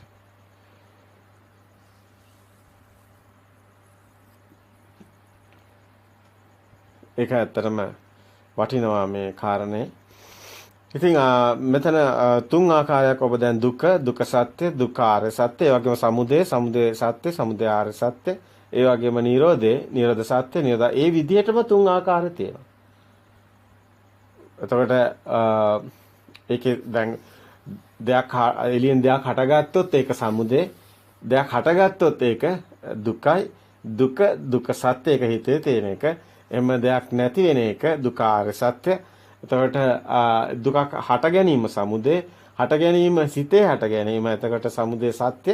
එතකොට සමුදය ආර්ය සත්‍ය. එහෙම අර දෙයක් සිතින්ම ස්කන්ධ දුක්ඛ කියන එක. එතකොට මේ අපි අවසානයේ කතා කරන්නේ සමුදය ස්කන්ධය හරහා හටගන්නේ. ඒකම නිරෝධේ බාහිර නිරෝධේ වීම, බාහිරින් මිදීම, නාමයෙන් මිදීම. එතකොට නිරෝධ සත්‍ය, නිරෝධාර්ය සත්‍ය, ස්කන්ධේ සියල්ලගෙන් මිදීම, උපාදාය රූපයෙන් මිදීම. දැන් මේ වචන හරි වෙනස්, වචන හරි ගැඹුරුයි. නමුත් මේක ප්‍රායෝගික පැත්තම බලමු. එතකොට එහෙම ගැඹුරු පැත්තක් හම්බ වෙන්නේ නැහැ. ඉතින් ඒකමයි මාර්ගය, ඒක දකින්න එක. දැන් හිත දකින්න එක තමයි ප්‍රතිපදාව මාර්ගය. දැන් එතකොට ඒකත් ඒ මල්වාස් එක දකින්න එක. එතකොට මේ මල්වාස් එක ඇත්තටම කැඩුනා. ඉතින් අපරාධි කියලා යට දැනෙන එක. දැන් මේක එච්චර මල්වාස් එකම කියලා එහෙම නෙමෙයි. ඔබට එන අරමුණු බලන්නකො. ඔබට දැන් එනකොට ඔබ ගන්නවා හොඳ, දැන් අපි තුන් ගොඩක් වෙලාට අපේ අම්මලා මේ වහන් ඉන්නවනේ. ඒතකොට ගන්නවා හොඳ එළවලුවක්. ගන්නවා වම්බටු කරලක්. අපි හිතමු කරවිල වම්බටු මොන හරි. දැන් කපනකොට බලන්නකො ලොකුවට තිබුණු වම්බටු එක. බාහන්නකො මේ පණුව කාලන්නේ. එතකොට වම්බොටේ ගන්නේ හරි සතුටින් දැන් මේ අරගෙන ඇවිල්ලා තියෙන ලොකු වම්බොට. හරි සතුටි දැක්කහමත්. මොකද ඒක රූපේ. ඒ බාහිරින් මේක දැන් වම්බොට අල්ලයි. දැන් එතකොට ඊට පස්සේ උපාදාය හිතේ දැන් මේක හොඳ වම්බොට වගේක් මං ගෙනත් තියෙන අද කපලා උයන්න ඕනේ. නේ. එතන ඊට පස්සේ මේ සිත දකින්න ඒ මොහොතේම මේක කපලා බලනකොට පණුව අපරාධේ කියලා එයාට කෙලෙසේ උපදිනවා. අර ද්වේෂය උපදිනවා. අතන රාගය මෙතන ද්වේෂය. මේ සිතටයි හැබැයි උපදින්නේ. මොකද වම්බටු හොඳයි කියන එක කිව්වේ සිත. වම්බටු ඊට පස්සේ මෙහෙම නරකයි උනෙත් සිතේ. ඊට පස්සේ වම්බටු හදාගෙන තියෙනෙත් හිතින්. වම්බටු කියලා දෙයක් හදාගෙන තියෙනෙත් හිතින්. හිතින් හදාගත්ත වම්බටු එළියෙන් එයා දැක්කා. ඊට පස්සේ එළියෙන් දැක්ක එක එයාට එළියෙන් ඒක වින්දා. ඊට පස්සේ එළියෙන් වින්ද සැප දුක. ඊට පස්සේ එළියෙන් වින්ද සැප දුක ඒක අන්තිමට මේක නරක වෙලා. අන්තිමට පණුව ගාලා ඒක වැඩක් නැහැ. ඊට පස්සේ ඒක දුක එළියෙන් එනවා. ඊට පස්සේ ඒක හිතේ තියෙනවා. අපරාධ කියලා හිතෙනවා. ඒක විඳවන එක. ඊට පස්සේ ආයේ ඒක දුක ආර්ය සත්‍යයට එනවා. ඒක හට ගැනීම සමුදය. ඒක හිතේ අර විදිහටම එනවා. තුන් ආකාර. දැන් මේක මේ විදිහට දකින්න ඕන. නමුත් මේ ධර්මයේ තුල පේනවා සත්‍ය කෘත්‍ය කෘතක් කියන එතනත් පෙන්නනවා. ත්‍රිපරිවට්ටන් දෙදසාකාරයන් කියලා සත්‍ය ඥානෙ, කෘත්‍ය ඥානෙ, කෘතක් ඥානෙ. ඒතකොට සත්‍ය ඥානෙ කියන්නේ මේ දකින්න එක. දකින්න එක තමයි සත්‍ය ඥානෙ. එතනත් ගන්නවා ත්‍රිපරිවට්ටන් සත්‍ය ඥාන, කෘත්‍ය ඥාන, සත්‍ය කෘත්‍ය කෘතක් කියලා. ඒ ගත්තත් එන්නේ මේ ත්‍රිපරිවට්ටන්. ඒත් එන්නේ සත්‍ය ඥානෙ කියන්නේ ඒක. දකින්න එක, සත්‍ය දකින්න එක. සත්‍ය ඥානය ඇති උටයි කෘත්‍ය ඥානය. ඒ කියන්නේ මේක දකින්න එක්කෙනා තමයි සත්‍ය මේ හිතින් හදා ගන්නවා කියන ඒ අවබෝධය තේනද කෘත්‍ය පනවන්නේ. මොකද කෘත්‍ය? මේක දකින්න එක. කෘතඥානය අන්නේ කෙනා තමයි මිදෙන්නේ, නිරෝධය දකින්නේ. අර විදිහටමයි මේ ටිකත් එන්නේ. කෘතඥානය නිරෝධයට එන්නේ. එහෙනම් යාට තමයි ප්‍රතිපදාව තියෙන්නේ. ප්‍රතිපදාව අනුවයි කෘතඥානෙට එන්නේ. මේ ඔක්කොම ඥාන ඒ පැත්ත ඥාන වලින් තව පැත්ත පැහැදිලි කරන්න ඕනේ පොතට එහා ගිය මේකේ තියෙනවා. ඇත්තටම එහෙම ගියොත් අපි කලින් ඒවා ඔබ අහන්න. ඒ ප්‍රතිපදාවේදී අපි ගොඩක් වෙලාවට මේ පේන දේ ගැන කතා කරන්න උත්සාහ කරන්නේ. නමුත් මේකේ හොඳට අපි පැහැදිලි කරලා තියෙනවා මේ ප්‍රතිපදාවට කලින් අපි ප්‍රායෝගික ධර්මයේ ප්‍රායෝගික පැතිකඩ කියන කොටසේ ඒවා අපි පැහැදිලි කරනවා. ඊට පස්සේ දැන් අපි එදිනෙදා අපි අත්දැකීම් තමයි ගොඩක් කතා කරන්න බලන්නේ. ඒක මල් වාසයක ඒක මේක වම්බුටුවේ කපනකොට ගොඩාක් වෙලාවට මේ අම්මලාට මේ ධර්මයේ දකින්න මේ කාමරයට ගිහිල්ලා දොර වහගෙන අත් දෙක තියාගෙන නම් බෑ. ඒක වෙන්නේ සතර ඉරියව්වෙන්ම මේ ධර්මයේ දකින්න බැරුව එක්කෙනා කවදාවත් නිවන් මඟ හම්බ වෙන්නේ ඒ යන්නේ වේදේ. ඒ මත් වෙලා වැඩක් නැහැ. නිවන් මඟ නෙමෙයි. දැන් මේකනේ ගොඩාක් වෙලාවට මේ ධර්ම මාර්ගයේ යන අය පැටලෙන තැන පෙන්වන්න ඕනි. ධර්ම මාර්ගය කියන්නේ නිවන් මඟනේ. මේක සිතින් මිදෙන මඟනේ. මේකේ ඇත්තටම මේකේ පුජ්‍යලයමනේ නැති වෙන්නේ. සිත ආත්ම තණ්හාවනේ. ආත්මේනේ බිඳ වැටෙන්නේ. එතකොට ආත්මේම මේකේ බොරුවක් කියන එකනේ අවබෝධ වෙන්නේ. මායාවනේ අවබෝධ වෙන්නේ. සක්කාය දිට්ඨි ප්‍රහීන වෙනකන් දෘෂ්ටියක්නේ සක්කාය කියන්නේ. ආත්මේ දෘෂ්ටියක්නේ. ඒතකොට ඒක එහෙම කිව්වට අපි ඒක අවබෝධ වෙලා නැහැනේ. ඒක අවබෝධ කරගන්න එකයි නිවන් මඟ කියන්නේ. අන්න නිවන් මඟ දැනගෙන යන්න ඕනේ. දැනගෙන ගියොත් කතරගම නොදැන ගියොත් අතරමඟ. මොකද එහෙම කිව්වේ? මේක හොඳට පේනවා ඔබ අතරමඟ තමයි පටලෙන්නේ. දැන් මේකයි නිවන් මඟ. දැන් ඔන්න බලන්න දැනගෙන ගියොත් ඔබ යන්න ඕනි ගමන ඔබ දැන් දන්නවා. ඇඩ්‍රස් එක ලිපිනේ. ඒ කියන්නේ සිතින් මිදෙන මඟක් නිවන් මඟ කියන්නේ. එහෙනම් ආත්ම දෘෂ්ටිය බිඳ වැටෙන්න ඕනේ. එහෙනම් ඒක දෘෂ්ටියක් මායාවක්. හැබැයි ඒක උනේ කොහොමද කියලා අවබෝධයක් අපිට නැහැ. සත්‍ය අවබෝධ කරගන්න එකයි නිවන් මඟ අවබෝධ කරගන්නවා කියන්නේ. ඒක නිවන් දකින්නේ ඒ අවබෝධය ඇතිවීමෙන්. සත්‍ය ලෝකේ සත්‍ය දැනගන්න. අපි ඉන්නේ අන්ධකාරය. ඇයි අපි ඉන්නේ අන්ධයෝ වගේ. ඇයි අපි ඇත්ත දන්නේ නැහැ. ඇයි ඉපදෙන්නේ කියලා දන්නේ නැහැ. අනේ මැරෙනවනි කියලා හිතාගෙන දුක අඬ ඉන්නවා. මරණ දවසට පොළොවේ පස් කකා අඬනවා. එහෙම දෙයක් නැති බව අවබෝධ කෙනා අඬන්නෙත් නැහැ. අන්න දුකෙන් මිදිලා. දැන් දුකෙන් මිදුනේ කොහොමද? අයියා අඬන්නේ නැත්තේ. අයියා අර අඬන්නේ. අනිත්‍ය වැළපෙන හඬා වැටෙන තැන්වල කෙනෙක් ඉන්නවා නම් බොහොම සාන්තව. එයාගේ ලොකු දියුණුවක් තියෙන්න ඕනි නේ. මොකක් රහසක් තියෙන්න ඕනේ. අරයා බොළඳ විදිහට හැමතැනම අඬ හොටු පෙර නිකන් අර සත්තුත් එහෙමනේ. සත්තු වගේ හැසිරෙනවනේ එතකොට. දැන් මිනිස්සයා කිව්වම එහෙම නෙමෙයිනේ. මිනිස්සයාට මේ ලොකු ප්‍රඥාවක් අවබෝධයක්. එහෙනම් මිනිස්සයා මනස උස් වෙන්න ඕනනේ. එහෙනම් සත්‍ය දැනගන්න ඕනේ. නැත්තම් අනිත් කෙනා සත්‍ය දන්න කෙනා සනසීමෙන් සුවයෙන් කල් ගෙවලා සනසීමෙන් සමු ගන්නවා. දැන් මේ මිත්‍යා දෘෂ්ටි වල ඉන්න කෙනා හඬා වැළපෙනවා.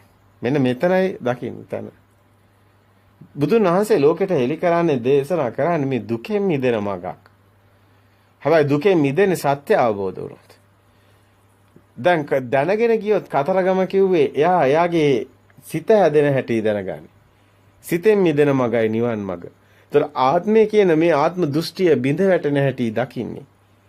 දැන් ඕක දකින්න කෙනා ඔන්න දැන් අල්ලගන්නේ කොතනින්ද බලන්නකෝ. දාන සීල භාවනා. කොතනින් අල්ලගන්නේ? ඊට පස්සේ ඔන්න දාන දීදී යනවා. දැන් දාන දීදී යනකොට එයා රැස් කරන්න යන්නේ හොඳ මීට වැඩිය හොඳ දෙයක්. මීට වැඩිය සපසත් ජීවිතයක්. දැන් බලන්නකෝ ওই මිනිස්සු දැන් සමහර වෙලාවට ළමයාගේ ශිෂ්‍යත්වය පාස් කරන්න ගිහිල්ලා බෝධි පූජාව තියෙනවා. ඊට පස්සේ ළමයාගේ ඕලවල බෝධි පූජාව දෙයි. පුංචි කාලේ ඉඳන්ම යන්නේ නොමගනේ. ඊතර ඉඳන්ම ධර්මයක් නැති විදිහට යන්නේ. ධර්මයක් නැහැනේ. අයි මේක බෝධිනාසිකාට ගිහිල්ලා මේ අත්‍තරම දැන් මෙතන රැස් කරන්න යන්නේ. දැන් මේ නිවන් මාගේ යන කෙනා අස් කරන ගමනක් යන්නේ. එයාට ගැටලුවක් නැහැ. එයාට ඒ ජීවිතයේ එදිනෙදා කටයුතු ඒවා කිසි ගැටලුවක් නැහැ. මෙතන තියෙන්නේ එයා සත්‍ය දකිමින් ඒවා කරන්නේ. එතකොට මේ මුලාවට වැටෙන්නේ නැහැ. බෝධින්වහන්සේ කියන්නේ මේ ලෝකයේ අනිත්‍ය අවබෝධ කරේ ඒ වෘක්ෂය ගහ. ඒතකොට අනිත්‍ය ගැන කතා කරන්නේ. ඒතකොට එතෙන්ට ගියාම නැතිකමයි එතන පෙන්වන්නේ ලෝකයක් නැති බව. දැන් ලෝකයක් නැති බව සිහි කරන්න ඕනි තැනට ගිහිල්ලා තව මොන හරි ඉල්ලුවොත් මොකද වෙන්නේ? මෙයා මොන තරම් අන්ධයෙක්ද එතකොට? බෞද්ධයෙක් වෙන්නෙත් නැහැ. ඒකයි මේ අනිත් ආගම් වල අවුරුදු 3400ක් අවුරුදු සියවස් ගණනාවක් මේ ධර්මයේ වැළලීලා තිබිලා තියෙන්නේ. ඒක නිසා තමයි දැන් අනිත් ආගම් වල ඒවා තමයි මේ කරන්නේ. Hindu ආගම් වල කරන ඒවා, ක්‍රිස්තියානි ආගම් වල කරන ඒවා, මුස්ලිම් ආගම් වල කරන ඒවාත් කරනවා. ඒව එකක්වත් මේ භව නිරෝධය බෞද්ධ කියන තැන නැහැ. භවයේ පතන දැන් භවයේ මිදෙන්නනේ බෞද්ධ දර්ශනේ තියෙන්නේ. භවයෙන් මිදෙන්න නම් තියෙන්නේ මේ සේරම නිස්සාරණයක් අත්හැරීමක් තියෙන්න ඕනේ. මේ කිය රැස් කිරීමක් තියෙන්න බෑ. ඕකයි වෙනස. ස්කංකිතේ නිබ්බ අවබෝධයෙන් දැකලා පුළුවන් මෙයාට මීටත් වැඩිය හොඳට සිත අවබෝධ කරගෙන බොරුව ඇත්ත මොකද්ද කියන එක හොඳට දැනගෙන පුළුවන්. අර විසාකා වගේ ඕනනම් ව්‍යාපාර කරන්නත් පුළුවන්. හොඳට පුළුවන්. ඒ කියන්නේ එයා දන්නවා ඊට පස්සේ මේක මෙහෙමයි මේක මේක සත්‍ය මේකයි කියලා. එයා බොරුවට මේ දෙයයන්ට බය අරවට බය එයා නිකන් එහෙම නෙමෙයි. එයා ඊට වැඩි ශක්තිමත්ව නිකන් වීරයෙක් වගේ කටයුතු කරනවා. නිර්භීතව තීරණ ගන්නවා. මේ ලෝකේ ඇත්ත කියලා බොරුව කියන්නේ මොකද්ද? ඇත්ත කියලා මොකද? ඇත්ත කියන දේ මොකද්ද? ඊට වැඩි ගැඹුරු ඥානයක් යාට එනවා. එයාට මරණයකුත් නැති වෙනකොට එයා මේ අතර දැන් මිනිස්සෙක් ගොඩක් මහන්සි වුණාම එයා හිතනවා මට දැන් හරි මහන්සි. මම දැන් විවේක ගන්න ඕනේ. හැබැයි ඔය මහන්සිය ධර්මයේ දැක්කොත් එයා දන්නවා මේක දැනෙන්නේ විඥාණයට නම් එහෙනම් මේක සිතේ තියෙන්නේ.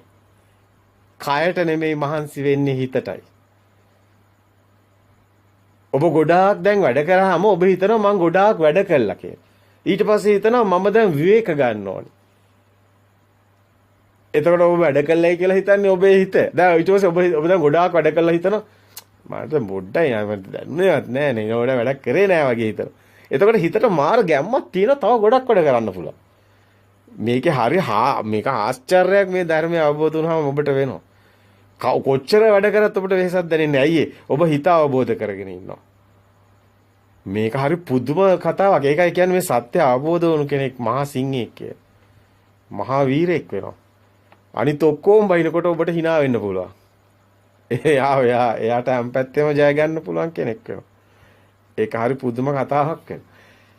හැබැයි මේක මේ ලෝකෝත්තර පැත්තේ අපි මේ කියන්නේ කොතනින්ද මෙයාට වරදින්නේ කියන එක. ඒ කියන්නේ නිවන් මඟ කියලා මෙයා සිත අවබෝධ කරලා ලෝකය අවබෝධ කරලා ලෝකයෙන් මිදලා සිතින් මිදලා සත්‍ය දැකලා මෙයා සුවයෙන් මේ කටයුතු කරන එකට තමයි යන්න හදන්නේ. නිවන් මඟ යන කතාව. ඒ කියන්නේ සෝවාන් වෙනවා කියන්නේ තතර පුජ්‍යලා මිදෙනවා කියන එකනේ. එතකොට යා නිවන් දැකලානේ. ආයි සසර දුකකට වැටෙන්නේ නැහනේ. ආයි තිරියන් සතෙක් වෙලා උපදින්නෙත් නැහනේ. ඒ සාතිකේ බුදුන් වහන්සේ දෙනවනේ. කියනවනේ මහණෙනි මේ සතර සතිපට්ඨාන යමෙක් වඩයිද බුදුන් වහන්සේ අප වෙනවා කියනවා. සතර දුකකට ආයෙ වැටෙන්නේ නැහැ කියලා අප වෙනවා. ඒ තරම් සිංහනාදයක් මේකේ තියෙනවා. මේකේ බුදුන් වහන්සේ අපි මේ කතාව පැත්තකින් තිබ්බ අපිට තේරෙනවා ඒක. එහෙම වෙන්නේ නැහැ කියලා. ඒ තරම් මේක මේ ඒකායන මග්ගෝ අයම් බික්කවේ එකම මගයි මහණෙනි සුගතියට තියෙන්නේ. සිත දකිමින් මිදෙන එක. ඒක ආයි අසූචි චුට්ටක් තිබ්බත් මහණෙනි ගඳයි කියනකොට තේරෙනවා. භවේ චුට්ටක් පැතුවත් ගඳයි. ඒ කියන්නේ භවය දිව්‍ය ලෝකේ චුට්ටක් හරි පතනවා නම් ඒක අසූචි කියලා බුදුන් වහන්සේ කියනවා. දිව්‍ය ලෝකේ චුට්ටක් හරි පතනවා කියන්නේ භවයේ පතනවා ඒක චුට්ටක් පැතුවත් ගඳයි කියනවා. භවය පතන්නේ මේ භව නිරෝධ බෞද්ධ කියන තැන. භවයක් පතන්නේ භව නිරෝධයක් දකින්නේ. හැබැයි ඒක ඔබ හිතනකට වැඩිය තව ටිකක් විග්‍රහ කරන්න ඕන තරම්. නමුත් අපි කියන්න ගියේ දැන් දාන සීල භාවනා කියලා ඔන්න දැන් එනවා එක්කෙනේ පංචශීලයේ රැකගෙන. එතකොට පංචශීලයේ සත්තු මරන්නේ නැහැ, මේවා කරන්නේ නැහැ, මේවා කරන්නේ නැහැ කියාගෙන එනවා. දැන් ඊට පස්සේ ඔන්න එතනින් එනවා. හරි ඒක හොඳයි කියමු. හරි ඊට පස්සේ සමහර අය ඒකට ඇවිල්ලා අපිට ওই පන්සල් යන්න ඕනිත් නැහැ, අපිට ওই ධර්මයක් ඕනිත් නැහැ, මුකුත් ඕනේ නැහැ, අපි සත්තු මරන්නෙත් නැහැ, අපි හොරකම් කරන්නෙත් නැහැ, අපි වැරදි කරන්නෙත් නැහැ. මේ එහෙමත් හිතාගෙන කට්ටියක් ඉන්නවා. අන්න අල්ලගෙන සර්පයා වලිගේ. එයා ඉන්නේ දෘෂ්ටියක ඉර වෙලා. එයා ඉන්න දෘෂ්ටියෙන් ගලවන්න බෑ. ඒක බුදුන් වහන්සේ කියන දෘෂ්ටියක ඉර වුණොත් මහණෙනි මමවත් වෙන්නේ නැහැ බේරගන්න කියලා. ඒ දෘෂ්ටියෙන් ගලවන්න අමාරුයි මිනිස්සුන්ගේ. ඒ තරම් මේකේ දෘෂ්ටි තියෙනවා. දිගටම දෘෂ්ටි තියෙනවා. පෙන්නන්න දැන් අරයා ඉන්න එක විදිහකට ඉර වෙලා. අපිට පන්සල් යන්න ඕනිත් නැහැ, ධර්මයක් ඕනිත් නැහැ, මුකුත් ඕනේ නැහැ. අපි වැරදි කරන්නෙත් නැහැ. අපි මෙහෙමයි කියලා පංචශීලයට ඉර වෙලා ඉන්නවා. එයත් ඉවරයි. නිවන් දකින්නෙත් නැහැ. සසර දුකටම තමයි වැටෙන්නේ. එකෙක් බේර ගන්න බෑ කාටවත්. දැන් දෙවෙනි එක්කෙනා බලන්නකො ඊගාව එක්කෙනා. ඊගාව එක්කෙනා අපි සිල් ගන්නවා හැම පොයටම. අපි සිල්වත්. අපි මස් මාළු කන්නේත් නැහැ. දැන් මහා සුදු රෙදි අඳගෙන මෙයා ඉන්නේ. දැන් මෙයා එතනට ඉරලා මෙයා හිතන් ඉන්නවා මේක නිවනයි කියලා. ඕකේ කොයිද නිවනක් තියෙන්නේ? එයා ලොකුයි වෙලා මාන්නේ වැඩි වුණාම මොකද වෙන්නේ? ආත්මේ ලොකු වෙලා, ආත්මේ ඝන වෙලා. එතකොට මොකද වෙන්නේ? සසරම තමයි. මිදීමක් නැහැ, නිවනක් නැහැ. නිවනේ බෝඩ් ලෑල්ල ගහගෙන යනවා වෙනින් ඇඳුමක් අරගෙන. මේ බස් එකේ ඉස්සරහා නිවන යන්නේ අපායට. ඒක වෙනම ගමනක්. ඒක තුල මෙයා අනිත් අයටත් නිකන් පහත් කරනවා. බලන්න අර මිනිස්සු කොයිතරම් සෞතු බලන්න අපි ඒව කරන්නේත් නැහැ. අපි මස් මාළු කන්නේත් නැහැ. අපි කොච්චර හොඳයිද? දැන් අනිත් අයටත් අපහාස කරනවා. එයා මස් මාළු කන්නේ නැති වෙනවද? අනිත් මිනිස්සුන්ට අපහාස කරන්නේ. මෙයාගව ද්වේෂය වැඩි. මෙයා සිල්වත් කියලා හිතාගෙන ද්වේෂය උපදිනවා මෙයාට. නැත්තම් මෙයා හිතනවා මේ මම පොයට සිල් ගන්න බාන අර මිනිස්සු පොයට සිල් ගන්නෙත් නැහැ. එයා ලොකු කරගෙන එයා ඉන්නේ. මාන්නේ වැඩි වෙලා. මෙයා කවදාවත් නිවන් දකින්නේ නැහැ. ඔන්න සමහර සීලේ ඉඳලා සීලේම මැරලා යනවා. දැන් තව කෙනෙක් කියනවා. දැන් මෙයා සීල සමාධිය. දැන් මේ බුදුන් වහන්සේ කියපු දෙයම තමයි මේ අල්ලගන්නේ. මෙයා අල්ලගන්නවා දාන සීල. දැන් දානෙ දෙනවා. මෙයා දිගටම දාන දෙනවා. මම බලන්නකෝ අර සුවන්වැලි මහසෑයට මම පළතුරු මේ වට්ටි මෙච්චර දුන්නා. මෙච්චර දානයක් මම දීලා තියෙනවා. බලන්න මම මේවා කප්පරු මෙච්චර පූජා කළා තියෙනවා. මම මෙච්චර මේවා දීලා තියෙනවා. මෙච්චර අශෝක අධිරාජ්‍ය වගේ 84000ක් වේර විහාර ඇදුවා. ඒත් අශෝක අධිරාජ්‍ය සතර අපායට නිකි. එතකොට දානේ දිනුනත් ඒකේ නා වැටෙන්නේ සත්‍ය අවබෝධ වෙලා නැත්තම් නිවන් මඟ නෙමෙයි. මේක දකින්න ඕනි තැනක්. ඒක අපි මෙච්චර පෙන්නන්නේ මේ සමාජي හිර වෙලා නිසා. දැන් දාන සීල භාවනා ඊගායක බලන්නකො භාවනා පන්ති යනවා. අර භාවනා පන්තියට යනවා සමහර භාවනා පන්ති වල මේ අපිට හරි පුදුමත් හිතෙනවා. මේ භාවනා පන්තියේ ඒ වෙනින් ඒවා කරන්නේ. කකුලුව දෙනවා දානයක්. ඒ අමුතු ඒවා කරන්නේ. මේ හිතා ගන්න බෑ. මේ ඒ කියන්නේ මේ නිවන් මාර්ගක් නැහැ. කියලා අත් දෙක තියලා හුස්ම තියලා මේ මොකාවත් ඒක තමයි ගන්න. ඊට පස්සේ ආයේ ඕක ඉන්නවා දිගටම. ඉතින් මරණකම්ම භාවනා කරන අය ඉන්නවා. අපි ආවම අම්මේ දැන් කොච්චර කාලයක් කොහොම කර මං අවුරුදු 30ක් පුතේ මෙහෙම තමයි මම භාවනා කර අවුරුදු 30ක් මම භාවනා කරනවා. ඒ අම්මගේ හිතේ දැන් අම්මේ නිවන කියන්නේ එතකොට. ඒක මන් දන්නේ නැහැ පුතේ ඔය කොහොමද දැන් පුතේ ඇත්තටම ඔය විපස්සනාවට ඔන්න අම්මා දැන් එතනින් එන්නේ. හිතා ගන්න බෑ ඒතර කොහොමද අම්මට දැන් කතා කරන්න කිය. මම පුතේ තාම සමාධියකට මේ සමාධියේ පුතේ හැබැයි මට දැන් පුළුවන් මම ඒක දැන් අල්ලගෙන. දැන් සමහර අය ඇත්තටම සමාධිය හොයනවා මරණකම්. මරණකම්ම සමාධියේ ඉන්නේ. සමාධියේ ඉඳලා සමාධියෙම මැරලා යනවා. භාවනා කළා භාවනාවෙම මැරලා යනවා. සීලේ ඉඳලා සීලයෙන්ම මැරලා යනවා. දාන දීලා දානෙම දීලා මැරලා යනවා. නිවන් දකින්නේ කවුද එතකොට දැන්? ඔය එක්කෙනෙක්වත් නිවන් දකින්නේ නැහැ. මොකක්ද නිවන කියන්නේ? අන්තිමට ඒක දන්නෙත් නෑ ඇහුවා. දැන් හිතෙන් මිදෙන මග. දැන් සිත කොහෙද තියෙන්නේ? දැන් සිත තමයි ඔය ආත්මේ මම කියන්නේ සිත කියන එකනේ. දැන් සිතෙන්නේ අදාගෙන රූපං අත්තතෝ සමුනුපස්සේ රූපවත්තං වාත්තසෝ සමුනුපස්සේ රූපස්මින් වාත්තනසෝ අත්තනීවා රූප සමුනුපස්සේ. ඕක දැන් ඕක තියාගෙන සසර යන්නේ. ඕක තියාගෙන සංසාරයක් අදාගෙන ඉන්නේ. දැන් ඕකෙන් මිදෙන්න ඕක මිදෙන්න එපා. දැන් ඇත්තටම මේ පණිවිඩය ඊටම වැදගත්. සීලය කියන්නේ භාවනා කියන්නේ මොකද්ද? සමාධිය කියන්නේ මොකද්ද? දාන කියන්නේ මොකද්ද? නිවන කියන්නේ මොකද්ද? බුදුන් වහන්සේ නිවන් මඟ හොඳට පැහැදිලි කරනවා. මේකේ එක තැනක් අල්ලගත්තොත් එයා හිර වෙනවා. එයා නිවන් දකින්නේ නැහැ. මේකේ තියෙන නිස්සරණයක් අත්හැරීමක්. රැස් කරන ප්‍රතිපදාවක් කාට හරි තිබ්බොත් එයා නිවන් දකින්නේ නැහැ. නිස්සරණ නම් අත්හරින ප්‍රතිපදාවක් ඕනි. පටිසෝතගාමි ප්‍රතිපදාවක් ඕනි.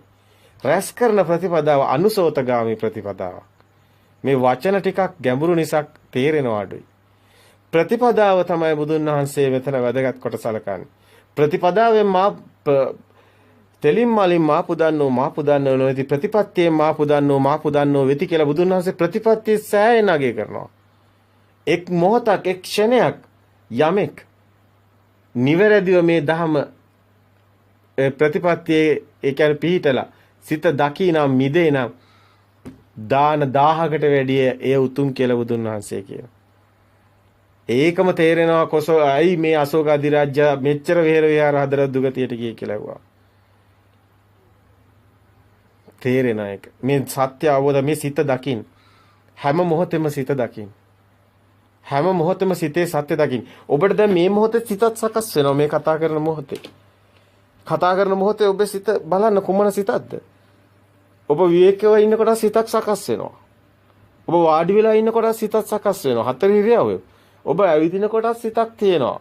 ඔබට මේ මොහොතේ දැනෙන සිත බලන්න හැම මොහොතෙම එක්ක ඔබ මොනවාද හරි ඔබ දකින්න හැම මේ අපි දැන් ගිය දේශනා බැලුවොත් ඔබට තේ උදේ පාන්දර ඉඳලා රෑ නිින්දට යනකම් අපි සිත පෙන්නලා තියෙනවා.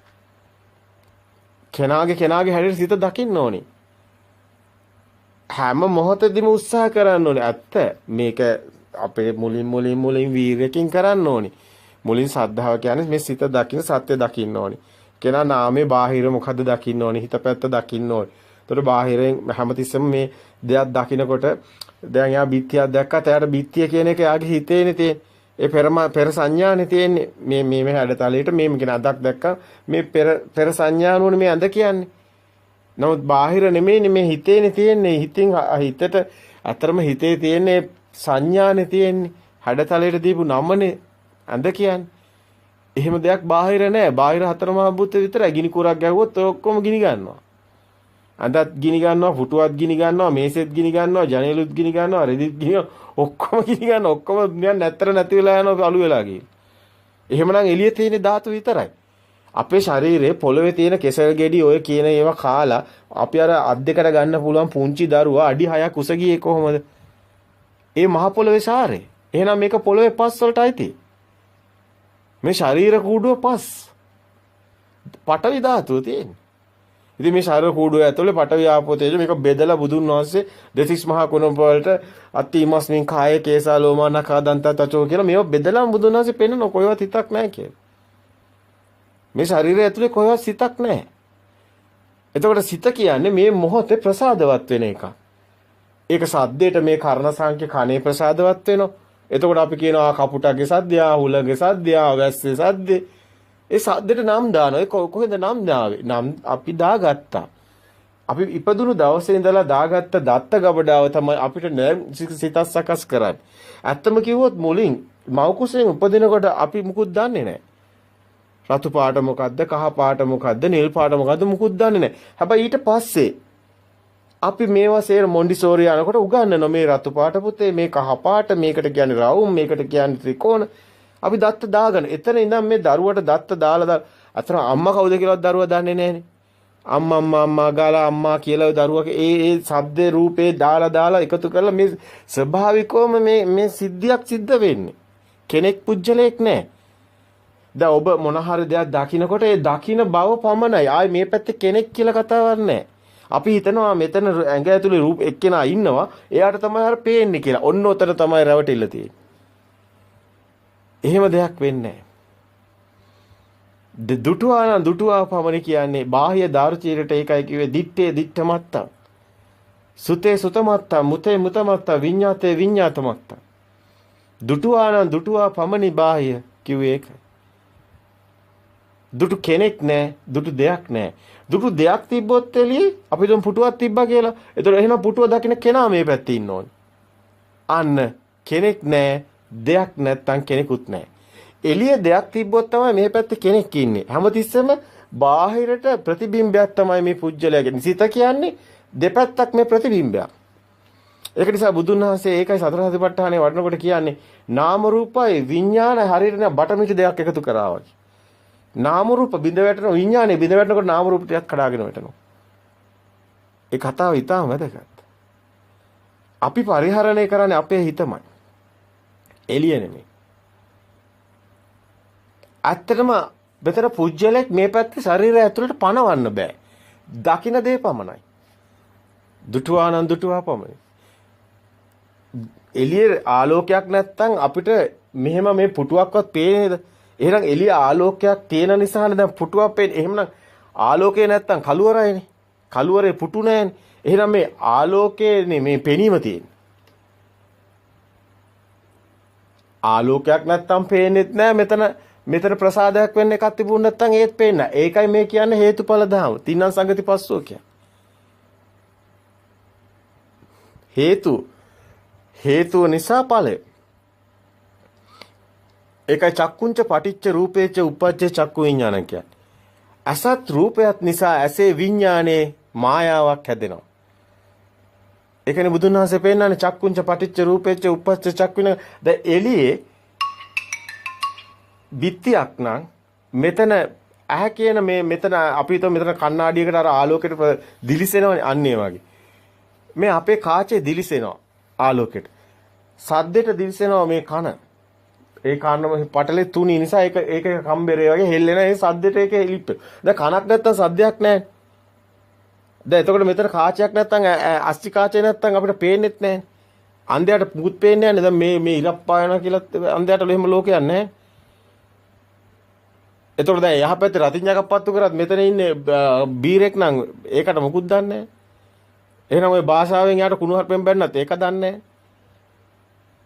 එහෙනම් මේ ලෝකේ ශබ්ද ලෝකේ මොකද්ද? එතකොට රූප ලෝකේ මොකද්ද? මේ විදිහටම තමයි පහස හුලඟ මේ කාය පොට්ටබ්බේ කියන අපිට මේ ශරීරයේ ධාතුවට මේ දැනෙන ප්‍රසාදය තියෙන්නේ. එතකොට ආයතන 6 පෙන්නන්නේ අස, කන, නාසය, දිව, කය මේ ඇවිල්ලා මේ අරමුණු ප්‍රසාදවත් වෙනවා. මේ තමයි සිත. ඔයිට හැදයක් නැහැ. ඕක අල්ලගෙන තමයි අපි මේකට මේ රැවටීම තමයි අපි ප්‍රඥාප්ති සම්මුති මේවා අපි උපතින් ගේන ඒවා නෙමෙයි. මේවා අතුලේ මෙහෙම සකස් වෙන්නේ හැටි මේක හොඳට දකින්න ඕනි. සකස් වෙන හැටි. අපි දිගටම පැහැදිලි කරලා තියෙනවා. ඔබ හොඳට එකින් එක ගලපලා බලන්න. ඔබටම දැනෙයි එතකොට මේ ලොකු ගැළපීමක් තියෙනවා මේ හැම දෙයකම කතාවල. අද අපිට විශේෂ දෙයක් කියුණාට ඔබ පෙන්වන්න යන්නේ. ගියපාර දේශනෙත් අපි පෙන්නුවා ගොඩක් කලාවට මේ දවසම හිත දකින්න හැටි පෙන්නුවා. එතකොට අපි ගොඩක් කලාවට කිව්වා මේ සිත ඇති වෙනවා, ඒ සිත නැති වෙනවා, ඊගාව සිත ඇති වෙනවා, ඒ සිතත් නැති වෙනවා. මේ මොහොතේම මෙහෙම ඇහැ වහලා කියන ඉඳලා ඇහැ ඇරියාම ලෝකෙම එකපාර පේනවා. ආයෙ ඇහැ වහුවාම නැති වෙනවා. මෙන්න මේ වගේ ඒ මොහොතේමයි ලෝකෙ හැදෙන්නේ. දැන් අපි ගියපාර පෙන්නුවා හොඳටම මේ ලෝකේ තියෙන ලෝකේ මම උපදිනවා. ලෝකේ තියෙද්දි මම මැරිලා යනවා. ඔහොමනේ දැන් සාමාන්‍ය මිනිස්සු හිතන් ඉන්නේ. එහෙම දෙයක් වෙන්නේ නැහැ. ඇත්තට මොකද්ද වෙන්නේ? ඇහැ පේන්නේ නැත්තම් එළියේ පාට ලෝකයක් නැහැ. ශබ්ද ඇහෙන්නේ නැත්තම් කන ඇහෙන්නේ නැත්තම් බීරි නම් එළියේ ශබ්ද ලෝකෙත් නැහැ. අස කන දිව නාසය ප්‍රසාදවත් වෙන නිසායි ලෝකයක් තියෙන්නේ. එහෙනම් ලෝකේ අපි හදා ගන්නවා නැති වෙනවා. දැන් ලෝකේ තියෙද්දි මම ඉපදෙනවා කියන එක කියන්න බෑනේ බීරට. එයාට සද්ද ලෝකේ. ඒතකොට කියන්න බෑනේ අන්ධයාට. එයාට එහෙම ලෝකයක් නැහැ.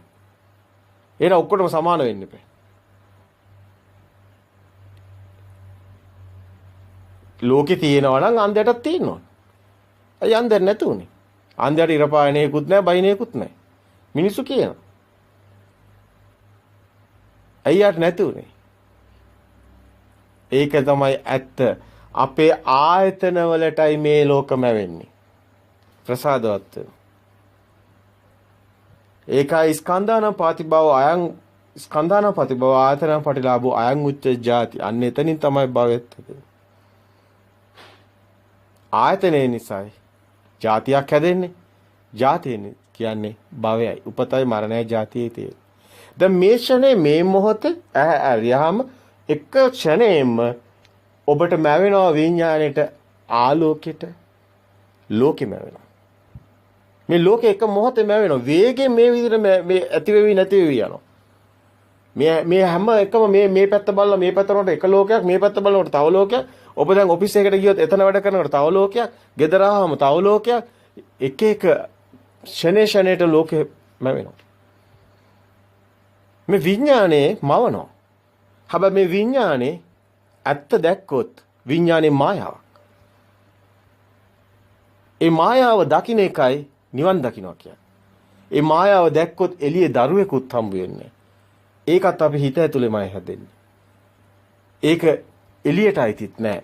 ඒකයි දරුවා එළියේ නැතත් මෙයා මේට දුක් විඳින්නේ දරුවා හදාගෙන. අපි ඔබට ගිය පාර පෙන්නවා එළියේ ඉන්නවා අම්මා.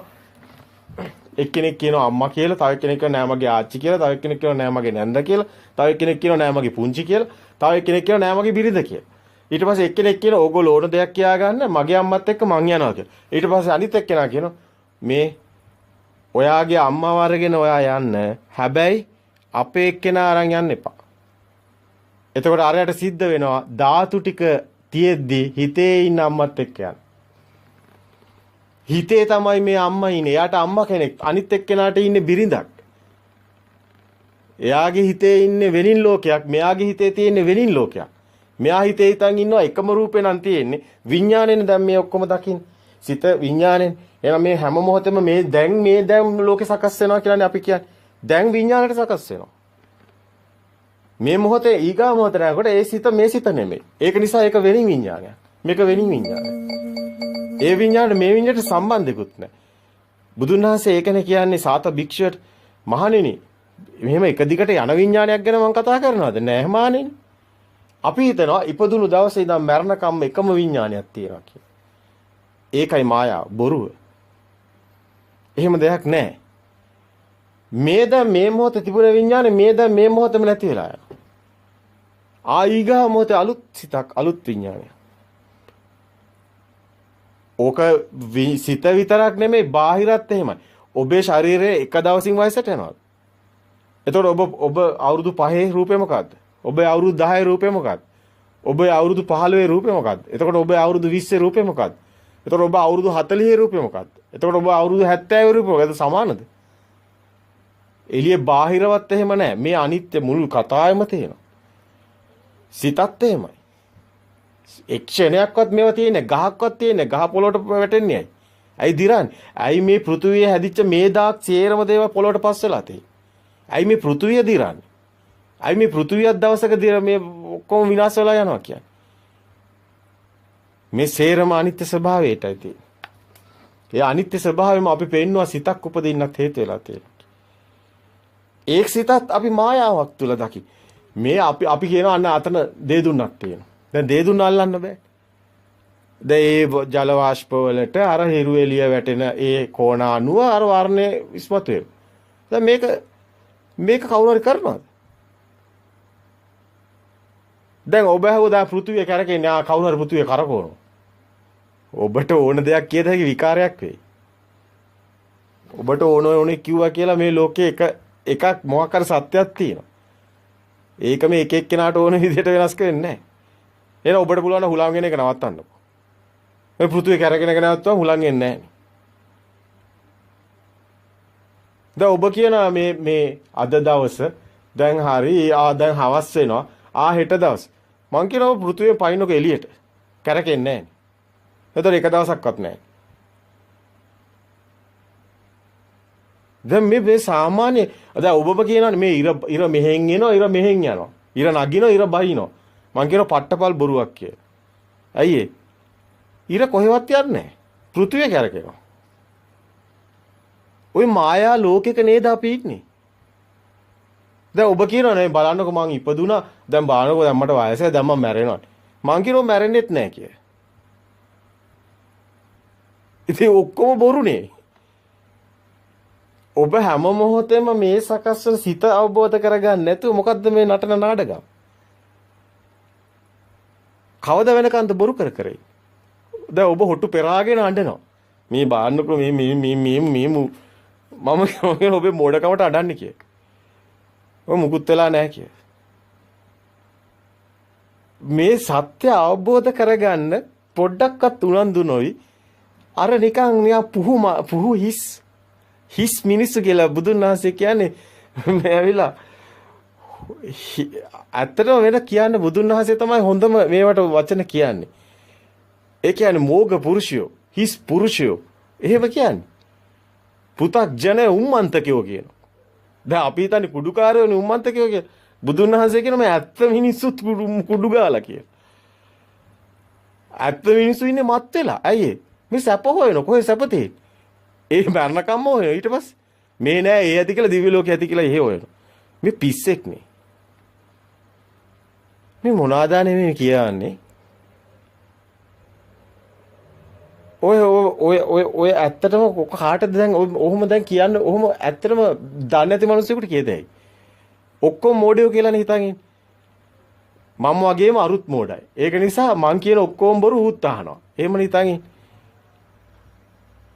එහෙම මිනිස්සුන් එහෙම බුදුන් වහන්සේ කියනවා මිනිස්සෙකේ දෘෂ්ටිය ඔය අන්ධකාරයට දාන තරම් වරදක් ලෝකේ තවත් නැහැ කියලා. ඒ තරම් පාපයක් ලෝකේ නැහැ කියලා. සත්‍යවාදී බුදුන් වහන්සේ. සත්‍ය මේ අපිට පේන දෙයක්. කවදාවත් බුදුන් වහන්සේ කියනවා මැජික් වල රැවටෙන්න එපා කියලා. බුදුන් වහන්සේ සංඝයාටත් කියනවා 이르දි මං අගේ කරන්නේ නැහැ කියලා. කවුරු හරි කියනවා නම් මෙයා 이르දියෙන් ගියා අරේ හරි කියලා බුදුන් වහන්සේ තුච්ච ඒක මායින් කරන්නේ පහත් කොට සලකනවා. ඒවා එකක්වත් බුදුන් වහන්සේ අගේ කරන්නේ නැහැ. බුදුන් වහන්සේ සත්‍ය විතරයි අගේ කරන්නේ. සත්‍ය අපිට පේන්න තියෙනවා.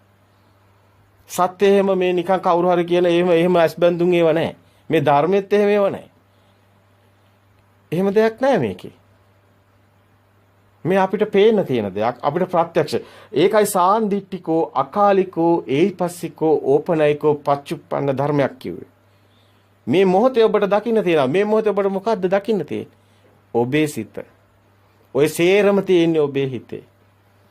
ඔබේ හිතේ ඉරක් තියෙනවා, හඳක් තියෙනවා, දිව්‍ය ලෝකෙත් තියෙනවා, ඔබත් තියෙන ඔක්කොම ලෝක ටික තියෙනවා.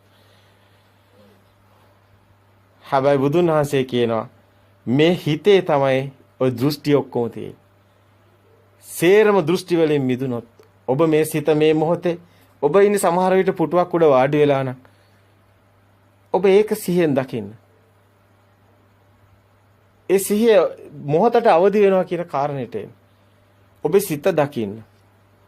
සිත දැන් ඔබට පේන දේ මේ මොහොත. ඇයි අපි කියන්නේ මේ මොහොතට දකින්න කියලා? ඔබ අතීතයේ දෙයක් සිහි කරොත් ඒකත් මේ මොහොතේ සිතක්. ඔබ අනාගතයේ තියෙන හීනයක් දැක හිටියත් ඒකත් මේ මොහොතේ. අයි මේ මොහොතේ හිතක් නෙමෙයි ඔබ අනාගතය ගැන හිත ඉන්නේ මේ මොහොතේ. එහෙනම් ඒක මේ මොහොතේ ඒක මේ මොහොතේ වර්තමාන මේ මොහොතේ සිත මේ මොහොතට නෙන්නේ ඔබ. අතීතය ගැන සිහි කරත් මේ මොහොතේ නෙමෙයිද හිතන්නේ. අනාගතය ගැන සිහි කරත් මේ මොහොතේ නෙමෙයිද හිතන්නේ. සමහර විට ඔබ හිතේ තියෙන ලොකු හීන ඇතුලේ ඇති සමහර විට මේ නිකන් මේ ප්ලාස්ටික් පුටුවක් උඩ වාඩි වෙලා. සමහර පුටුව කඩාගෙන වැටුණාට පස්සේ තරුපේ ඔබට. අර හිටපු ලෝකේ හීන ලෝකේ ඔක්කොම කඩාගෙන වැටේ එකපාරේ. ඔය වගේ දේවල් නේද වෙන්නේ. අර බාහ්‍ය සංගරක්කිත බොඩි හාමුදුරුවෝ සිවුරක් අරන් එනවා ලොකු හාමුදුරුවන්ට පූජා කරන්න. ඔබ සමහරට කතාව දාන්න. ලොකු හාමුදුරුවෝ කියනවා ඔහෙන් තියන්න කියලා. බලන්නේවත් නැහැ ගණන් ගන්නෙත් නැහැ. ඊට පස්සේ පොඩි හාමුදුරුවෝ හිතනවා ලොකු හාමුදුරුවෝ දැන් මාත් එක්ක තරහ වෙලා. ඊට පස්සේ පොඩි හාමුදුරුවන්ට කියනවා ලොකු හාමුදුරුවෝ දැන් මේක පොඩි හාමුදුරුවනේ හිතන්නේ ලොකු හාමුදුරුවෝ මුකුත් නැහැ හිතේ. ලොකු හාමුදුරුවෝ කියනවා පොඩි නාම ඔන්න ඕක පැත්තකින් තියලා මට මෙන්න මේ පවන් ගහන මෙන්න මේ පවාණෙන් පොඩ්ඩක්. ඊට පස්සේ දැන් පවන් ගහනවා දැන් ලොකු හාමුදුරුවන්ට පොඩි හාමුදුරුවෝ. ඒ ආස්සේ හිතනවා පොඩි හාමුදුරුවෝ දැන් මාත් එක්ක තරහ වෙලා. මේ සිවුර මම අරගෙන යනවා. සිවුරු අත්හරිනවා. මම ගිහිල්ලා දැන් මේ පවන් ගහන ආස්සේ හිතනවා. මම ගිහිල්ලා මේ සිවුර විකුණලා ඒකෙන් ගන්නවා ගොම්බාර. අරගෙන ඒකෙන් කිරි අරගෙන මම ඒකේ ඒව විකුණලා මම ඒ ගවපට්ටියක් හදලා මම කුඹුරක් ගන්නවා. කුඹුරක් හාලා මම ඊට පස්සේ අස්වැන්න අරගෙන ගයක් හදලා. ඊට පස්සේ මම කසාදයක් බැඳලා ඊට පස්සේ හිතනවා මම දැන් දරුවෙකුත් හම්බුනහම එනවා ලොකු හාමුදුරුවෝ මොනවා වුණත් හොඳ කෙනෙක් බලන්න එන්න ඕනේ. මොනවා වුණා ලොකු හාමුදුරුවෝ. ඔන්න නෝනත් එක්ක කරත්තෙට නගිනවා හිතනවා. ඊට පස්සේ හිතනවා දැන් එනකොට අර නෝනාගේ අතේ හිටපු දරුවා වැටෙන්න යනවා. වැටෙනවා. වැටුනහම අර අතේ තිබුණු කරත්තේ ලෝපු කෙවිතෙන් නෝනට ගහනවා. කද්ද කරේ කියලා. බලනකොට ගහලා තියෙන්නේ ලොකු හාමුදුරුවන්ට පවන් ගහපු පවානේ ලොකු හාමුදුරුවන්ගේ ඔළුවට. දැන් මෙයා හීනෙන් ගිහිල්ලා ලොකු ගමනක් මෙයා ඉඳලා තියෙන්නේ පවන් ගගා අර කෙවිතෙන් ගැහුවා නෝනට ගහලා තියෙන්නේ ලොකු හාමුදුරුවන්ට පවානේ. ලොකු හාමුදුරුවෝ කියන පොඩි නම ගිය ගමන දුර වැඩි නේද කියලා. එතකොට බලන්න අපි සංසාරයක් හිතින් හදාගෙන යන ඕකමයි ඇත්ත ජීවිතේ වෙන්නේ. ඇත්ත ජීවිතේ අපි හිතින් හදාගෙන යනවා සංසාරයක්. ඒ සිතුවිලි යන්නේ හදාගෙන. සිත පෝනෝ භවිකා නන්දි රාග සාගත තත්ත්‍ර අත්‍රාභිනන්දනී කියන්නේ ඒකයි. සිත හදනවා පුනර්භවයක්. මේ සිත ඊගාව සිත හදන ඊගාව සිත ආසාව එකක් ආවොත් පොඩ්ඩක් ඒක පැටව ගහනවා. ඒකයි කියන්නේ ප්‍රපංච කරනවා. ඒකයි කියන්නේ මඤ්ඤණා කරනවා. ඒකයි කියන්නේ අபிසංකරණය වෙනවා කියලා. සිත එකයි එන්න ඕනේ. සමහරට ඔබ බලන් ඉන්නවා ගියක් දියා. ඔබ හිතනවා හීනෙන් ඊට පස්සේ මමත් හදනවා මේ වගේ ගියක්. ඊට පස්සේ ඒ වගේ ගිය අර වගේම කතාවක් ඔබ හදනවා. ඔබ හදනව නෙමෙයි. එහෙම සබහා දහමේ ඒක එහෙම වෙනවා. මේ සිතේ ස්වභාවය ඒකයි. ඔබ මරණකොටත් ඕකම වෙනවා. ඉවර වෙන්නේ. ඔන්න ඕක හැදෙන්නේ කොහොමද කියලායි බලන්න ඕන. ඒක හැදෙන හැටි තමයි මේ ධර්මය අවබෝධ කරනකොට සිත හැදෙන හැටි අවබෝධ කරන්නේ. සිත හැදෙන්නේ පෙරදත්ත අනුවයි. ඒකයි මේක පුරාණේ කනවා කියන්නේ පුරාණ බිදම් භික්ඛවේ කම්මම් වදානු. මේ පෙර අපිට තියෙන අපි රැස් කරපු උපාදාන ගොඩවල් උපදි ගොඩවල් ඒ කියන්නේ චේතනා සිතුවිලි ගොඩවල් අපිට නැවත පරිසම් දෙන්නේ. ඒකයි මේක හේවණැල්ල වගේ රියසක වගේ පස්සෙන් එනවා කියන්නේ අපි හිතන දේවල්. චේතනහම් භික්කවේ කම්මම් වදා චේතනාවමයි කර්මය වෙන්නේ. චේතනාවයි කාය කර්ම, වචී කර්ම, මනෝ කර්ම තුනම වෙන්නේ. ඒකයි මේ සසරක් තියෙන්නේ. ඒකයි මේක මරණින් මත් ඉවර වෙන්නේ නැත්තේ. අයි නැවත බීජේ තියනවා පැලවෙන්න.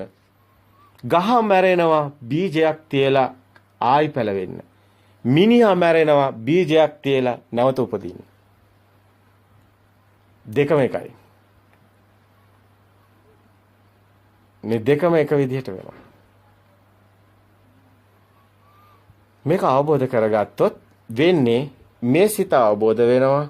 මේ දැන් මේ මොහොතේ හටගන්න සිත මේ මොහොතේ අවබෝධ කරනවා. මේ සිත ඊගාව සිතට සම්බන්ධයක් නැහැ. ඒ සිතත් අවබෝධ කරනවා. මේ සිත දැන් ඔබ දැක්කේ පුටුවක් නම් පුටුව කිව්වේ අතීත මතකේ. ඔය ඊගාව සිත හටගන්නේ ඔබ අපි හිතමු අපි අර දවසක් කිව්වා වගේ මාරු කර බලමු පොතක් නම් ඔබ ඒ සිත මේ සිතට සම්බන්ධයක් නැහැ. ඇයි පුටුව කියන හැඩතලේ නෙමේ පොතේ තියෙන්නේ. මෙතන ස්කන්ධ වෙනයි, එතන ස්කන්ධ වෙනයි. ස්කන්ධ අනුවයි ආයතන හැදිලා ಜಾති හැදෙන්නේ පුටුව කියලා. මෙතනත් ස්කන්ධ අනුවයි ස්කන්ධ කියන්නේ විඳීම්, හැඳිනීම්, දැන ගැනීම. මේක ලොකු වචනයක් නෙමෙයි. විඳීම් කියන්නේ සැප දුක් නෙමෙයි හැඩතලේ. ආලෝක කිරණ හැඩතල. ඊගාව රූපේ ආලෝක කිරණ හැඩතල වෙනස්. ඒ අනුවේ සිත වෙනස් වෙනවා. ඊගාට ඔබට සද්දයක් එනවා නම් ඔය දොරක් අරිනව වහන වගේ සද්දයක් එනකොට ඔබට දොරක්ම වෙනවා. අයියේ. ඒ සද්දෙට මැවෙන රූප වෙනයි. හැඩතල වෙනයි. සිත වෙනයි. මෙන්න මේ වගේ අපි සිත් පරම්පරාවක් යනවා අපේ. අපි ජීවත් වෙනවා කියන්නේ මේ සිත පරම්පරාවට. කාය පොළවට පස් වුණාම ඔබ දන්න එක අවන් එකට දානවා එක්ක වෙනවා. නමුත් එතන සිතක් පනවන්නේ නැහනේ. සිතක් පනවන්නේ වෙනමනේ. අපි මැරෙනවා කියන්නේ කායට නෙමෙයිනේ. මැරෙනවා කියන්නේ හිතටනේ. දැන් මේ සිතනේ මේ මොහොතේ මෙරි උපදින්නේ. ක්ෂණයක් පාසා වේගයෙන් මේ සිද්ධිය ඇති වෙන නැති වෙන සිද්ධිය සිද්ධ වෙනවා. මෙන්න මෙතන දකින්නයි ඕනේ. මෙතන සිහියෙන් නුවණින් දකින්න ඕනි තැනක් තියෙනවා.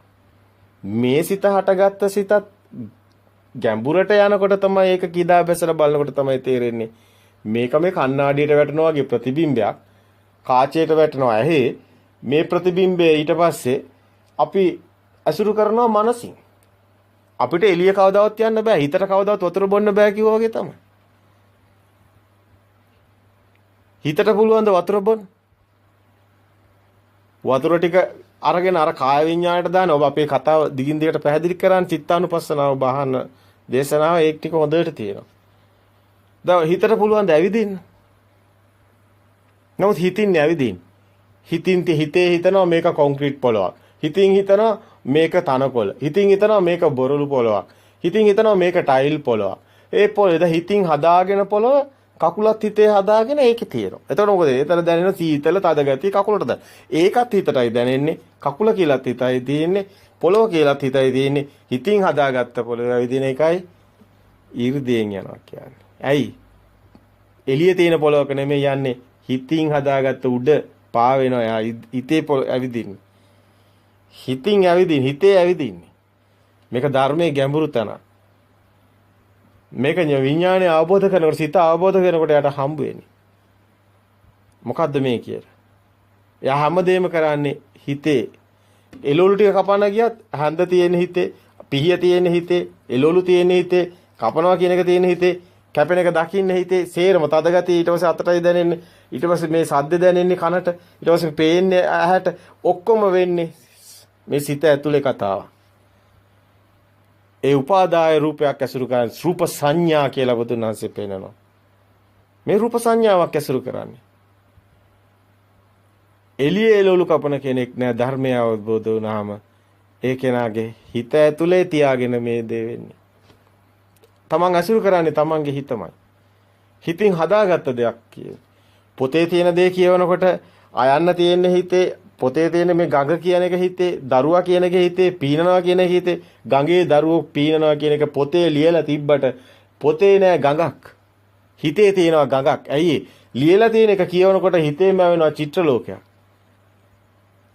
අන්න චේතනා සකස් වෙනවා. අර අකුරු ටිකකට චේතනා සකස් වෙන්නේ කොහොමද? ඔබ හිතින් විඳිනවා ලෝකයක් හදාගෙන මේකම තමයි ඔබ හීන දකින්නවා කියලා කරන්නේ. ඒකම තමයි ඔබ මරණ කොටත් වෙන්නේ. ඒකම තමයි මරණයට පස්සෙත් වෙන්නේ. ඔබ හිතනවා ඉවරයි කියලා ඉවර වෙන්නේ නැහැ. ඔබ ඒකට ඉඩ තියලා තියෙනවා දිගටම යන්න. ඒක යනවා දිගටම. ඒ ස්කන්ධ සකස් වෙන්නේ ඒ නිසායි. දැන් දරුවෙක් ඉපදෙනකොට ඒ දරුවා ලෝකේ දන්නේ නැහැ, ඉර දන්නේ නැහැ, හඳ දන්නේ නැහැ, අම්මා දන්නේ නැහැ, පාට දන්නේ නැහැ, මුකුත් දන්නේ නැහැ. ප්‍රභාස්වරං චිත්තං. ද ප්‍රභාස්වර සිතට ස්කන්ධ සකස් වීමේ හැකියාව තියෙනවා. ඒ කියන්නේ මෙතට සාසවයි කියන්නේ ඒකයි. පෙර කර්මයේ විපාකයක් තමයි ස්කන්ධ ප්‍රසාදවත් වෙන්නේ මේ මස්ගුලිය. මේ මස්ගුලියේ ඇහැ කියන එක ප්‍රසාදයක් වෙන්නේ කොහොමද ආලෝකයට? කොහොමද මෙහෙම රූපයක් හැදෙන්නේ, සිතක් හැදෙන්නේ? අන්න පෙර බීජේ පැලවෙනවා. ස්කන්ධේ සකස් වෙන්නේ පෙර කර්මයේ විපාකයක් විදියටයි. ඒක විපාකේ නිසයි මෙතන ස්කන්ධේ සකස් වෙන්නේ. ඒ ස්කන්ධේ සකස් වීම නිසයි මෙතන නාම රූප හැදිලා විඥානයක් එන්නේ එළියට. ඒ විඥානේ මේක මා පුදුම ඇත්තට මේක මේ අවබෝධ කරගන්නවා කියන එක නම් අර බුදුන් වහන්සේ කිව්වා වගේ මේ කවුරු නම් මේ ධර්ම අවබෝධ කරයිද කියලා බුදුන් වහන්සේ බුද්ධත්වයේ ලැබුවට පස්සෙත් ඒකනේ බලන්න. මේ සත්‍ය කෙනෙක් කොහොම අවබෝධ කරයිද?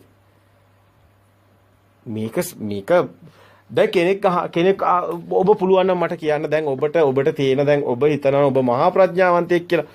මට කියන්න ඔබ මේ ගහේ බීජ පැලවෙන හැටි. ඔන්න කොස් 60ක් ගන්න. දානවා පොළොවට. අඩි 50ක් 30ක් උස යන්නේ කොහොමද කියන්නේ? දැන් මේ පොළොවේ තියෙන ශාරයන්නේ මේක උස ගියේ. දැන් මේ බීජේ කොස් 60 ඇඟිල්ලකටත් වැඩිය පොඩි. මොකද්ද මැෂින් එක මේක හැදුණු? පුළුවන් ද ඔබට කියන්න? කොස් 80 පොළොවට යන අර මූලේ ශාරේ උඩට ගෙනිහිල්ලා ඇදලා ඔබ්සර්ව් කර චූසන පම්පයක් අගේ මේ ලවණ ඛනිජය ඇදලා මේක කොහොමද අඩි ගාණක් උඩ ගෙනියන්නේ?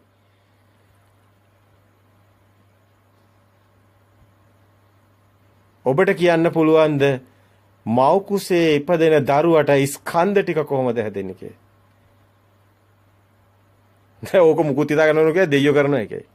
ඔය ගොන් කතාව නෙමෙයි මේ කියන්නේ. මේ කියන්නේ සබහාධාමයේ ඇත්ත කතාව. සබහාධාමයේ නිර්ණායකේ බුදුන් වහන්සේ හොඳින් පෙන්නනවා. මේ මිනිස්යාගේ ප්‍රවේණිය මේ වානරයාගේ ඉඳන් එන හැටි, පරිණාම වෙන හැටි, සබහාධාමයේ න්‍යාය, මේ ලෝකේ ඇති වෙන හැටි, මේ ලෝකේ මුලින් ජලයවත් වතුරවත් නැතිකොට ඒ සබහාධාම මුල ඉඳන් බුදුන් වහන්සේ පැහැදිලි කරනවා. ලෝකේ විනාශ වෙන හැටිත් පැහැදිලි කරනවා. මිනිස්යාගේ ආයුෂ පිරිහිලා අඩු වෙලා යන හැටි පැහැදිලි කරනවා. සප්ත සූර්යෝගම සූත්‍රයේ සූර්යාගේ රශ්මිය වැඩි වෙලා පෘථුවිය අළු වෙලා යන හැටි පැහැදිලි කරනවා. නැති වෙලා අවකාශය විතරක් ඉතුරු වෙන එක පැහැදිලි කරනවා. අන්තිමව තියෙන අවකාශය නිකන් අභ්‍යවකාශය වගේ නිකන් මුකුත් නැහැ. පෘථුවියකුත් නැහැ.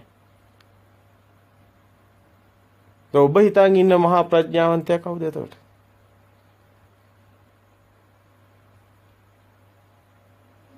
ඒ සත්‍ය තමයි මේ ඔබ අධ්‍යයනය කරන්නේ. මේ සිත සකස් වෙන හැටි. ඔය ඔච්චර ගොඩාක් දේවල් බුදුන් වහන්සේ පෙන්වන්නේ නැහැ දුකෙන් මිදෙන තැනට. පොඩ්ඩයි පෙන්වන්නේ. ඒකයි කියන්නේ බුදුන් වහන්සේ මහණෙනි මේ අට්ටේරිය වනේ වගේ විශාලයි මහණෙනි මම අවබෝධ කරපු ධාම. හැබැයි මහණෙනි මම දේශනා කළා තියෙන 84000 ධර්මස්කන්ධ මේ අතරගත්ත කොළ ටික වගේ ටිකයි. ඒ ටිකේ තියෙන්නේ මිනිස්සයා උපදින හැටි නැති වෙන හැටි ඇත්ත කතාව මිනිස්සයාගේ සිත සකස් වෙන හැටි දුක හැදෙන හැටි දුකෙන් මිදෙන හැටි සසරෙන් මිදෙන හැටි ඔය සසර බුදුන් වහන්සේ කියන කල්ප කෝටි ගණන් කල්ප කෝටි ප්‍රකෝටි ගණන් මිනිස්සයා සාර අසංකේය කල්ප ලක්ෂය බුදුන් වහන්සේ බුදු වෙන්න විතරක් ආපු ගමනක් පෙන්නනවා. ඒ විතරක් නෙමෙයි මේ සත්ව මේ මිනිස්සයා නිරේ දුක් විඳින හැටි. නිර සත්තු වෙලා උපදින හැටි. මේ තිරියන් ලෝකවල දුක් විඳින හැටි පෙන්නනවා. සසර බිය පෙන්නන්නයි මෙහෙම පෙන්නන්නේ. හැබැයි මේ අපි කතා කරන හැම භාෂාවකම හැම කියන දෙයක්ම සම්මුතියට අදාළයි. ලෝකෝත්තර භූමියේදී මේ සියල්ලම මේවා ලෞකික භූමියට තියෙන.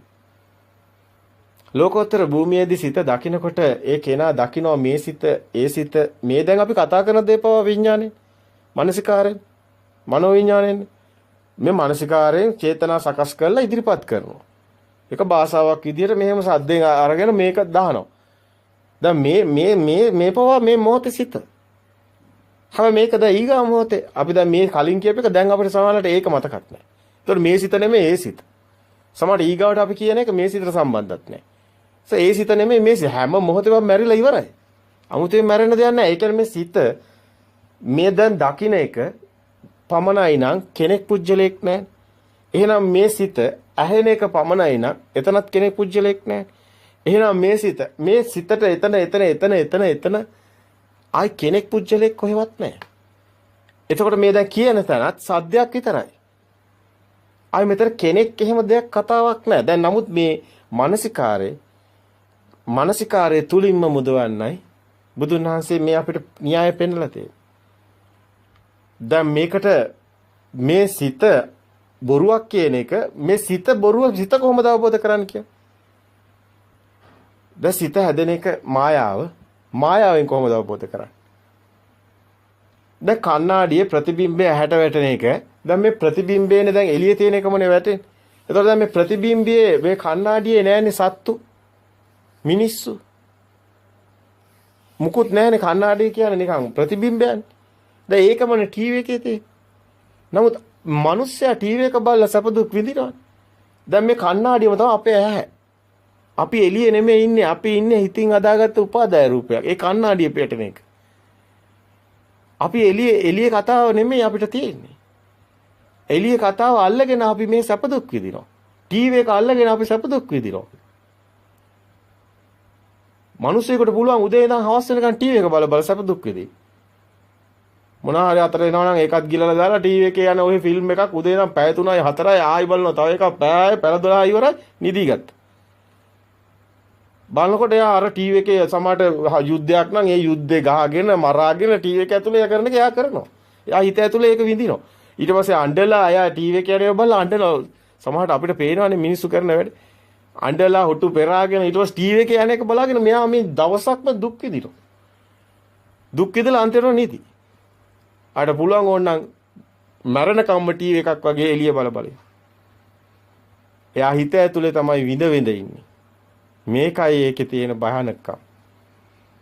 හිත ඇතුලේ ලොකු දෙයක් සිද්ධ වෙනවා. ඒක දෘෂ්ටියක් මායාවක්. නමුත් අපි ඒක වෙනින් විදිහෙන් පෙන්නවා මේක ශක්තිය මේක විශ්ව ශක්තිය මේක පෙන්නවා අපි එක විදියට විඥාන ශක්තිය ගැන.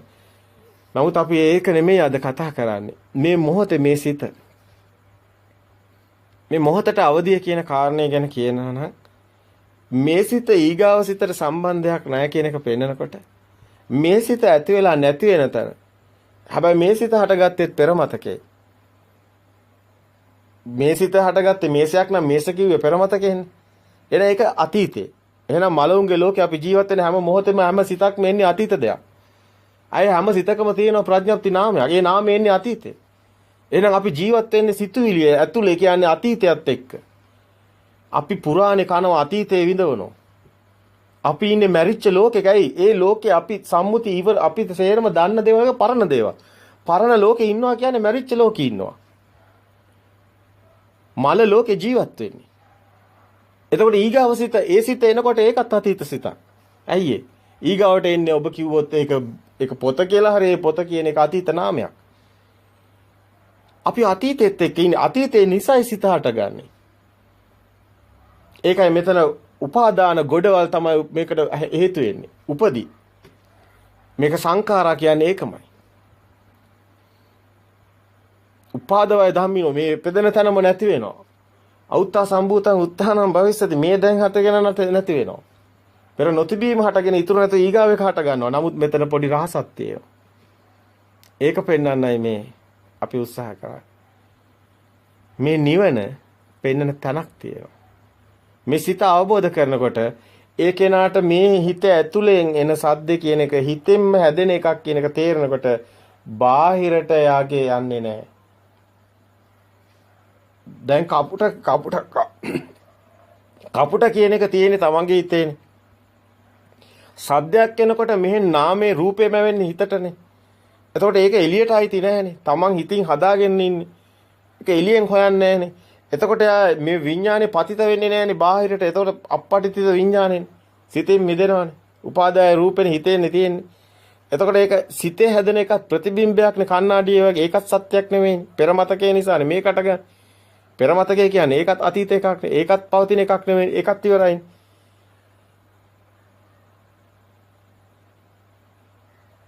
එතකොට මේ මොහොතේ හටගත්ත මේ සිත මායාවක් වෙලා එළිය දෙකක් නෙමේ වෙලා එළියට යන්නෙත් නැහැ.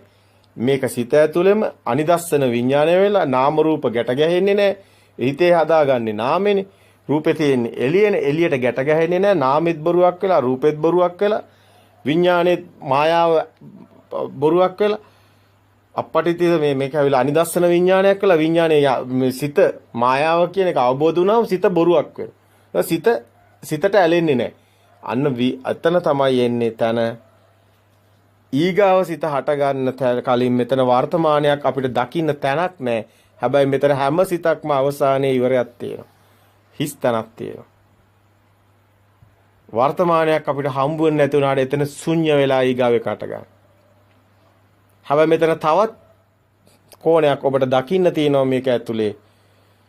මේ සිතේ සත්‍ය දකිනකොට ඒ කෙනාට මේ සිත ඇතුලේ යම් කිසි තියෙනවා නම් ඊගාව සිත හටගන්න ඒ සිතට මේ සිත හර නැති වෙනවා ශුන්‍ය වෙනකොට ඒ නිබ්බිදාන්ති විරාගාන්ති නිරෝධාන්ති පටිනිස්සග්ගානුපස්සී කියන මේ සිතේ කලකිරීමට එනවා ඇලෙන්නේ නැහැ සිතට. ඒ සිතේ ඇලෙන්න ගැටෙන හේතු නැහැ. බාහිරට යන්නෙත් නැහැ, ගැට ගැහෙන්නෙත් නැහැ. මේ සිතෙන් මිදෙනවා. ඒක දකින හිතට මේක පෙන්න යනකොට ප්‍රතිපදාව දකින හිත දකිනවා නම් සත්‍ය යථාභූත ඥානය දකිනවා නම් යෝනිසෝ මනසිකාරේ පිහිටව නම් එන සිත දකිනවා නම් ඒ සිතෙන් මිදෙනවා. ඒ සිතෙන් මිදෙනවා විතරක් නෙමෙයි මේක ඇතුලෙන් ඒ කෙනාගේ ඒ සිතට තියෙන ඇලෙන ගැටෙන ඒ ශක්තිය නැති වෙනවා. අර බීජේ පැලවෙන්නේ අර සාරේ උඩට උරා ගන්න තිබුණු ශක්තිය ඒ බීජේ සකස් වෙන එක බීජ නියාමේ මේක මේ ස්කන්ධ නියාමේ චිත්ත නියාමේ මේ සිත සකස් වෙන ඒ මෙතන තියෙන ශක්තියක් උපදින්න ස්කන්ධේ සකස් වෙන්න ඊගාව සිත සකස් වෙන්න මේක හේතු වෙනවා. යන්නේ සිතේට හරේ නැති වෙනවා. නැවත මේ උපත්යකට යන්න තියෙන හැකියාව බිඳ වැටිගෙන යනවා.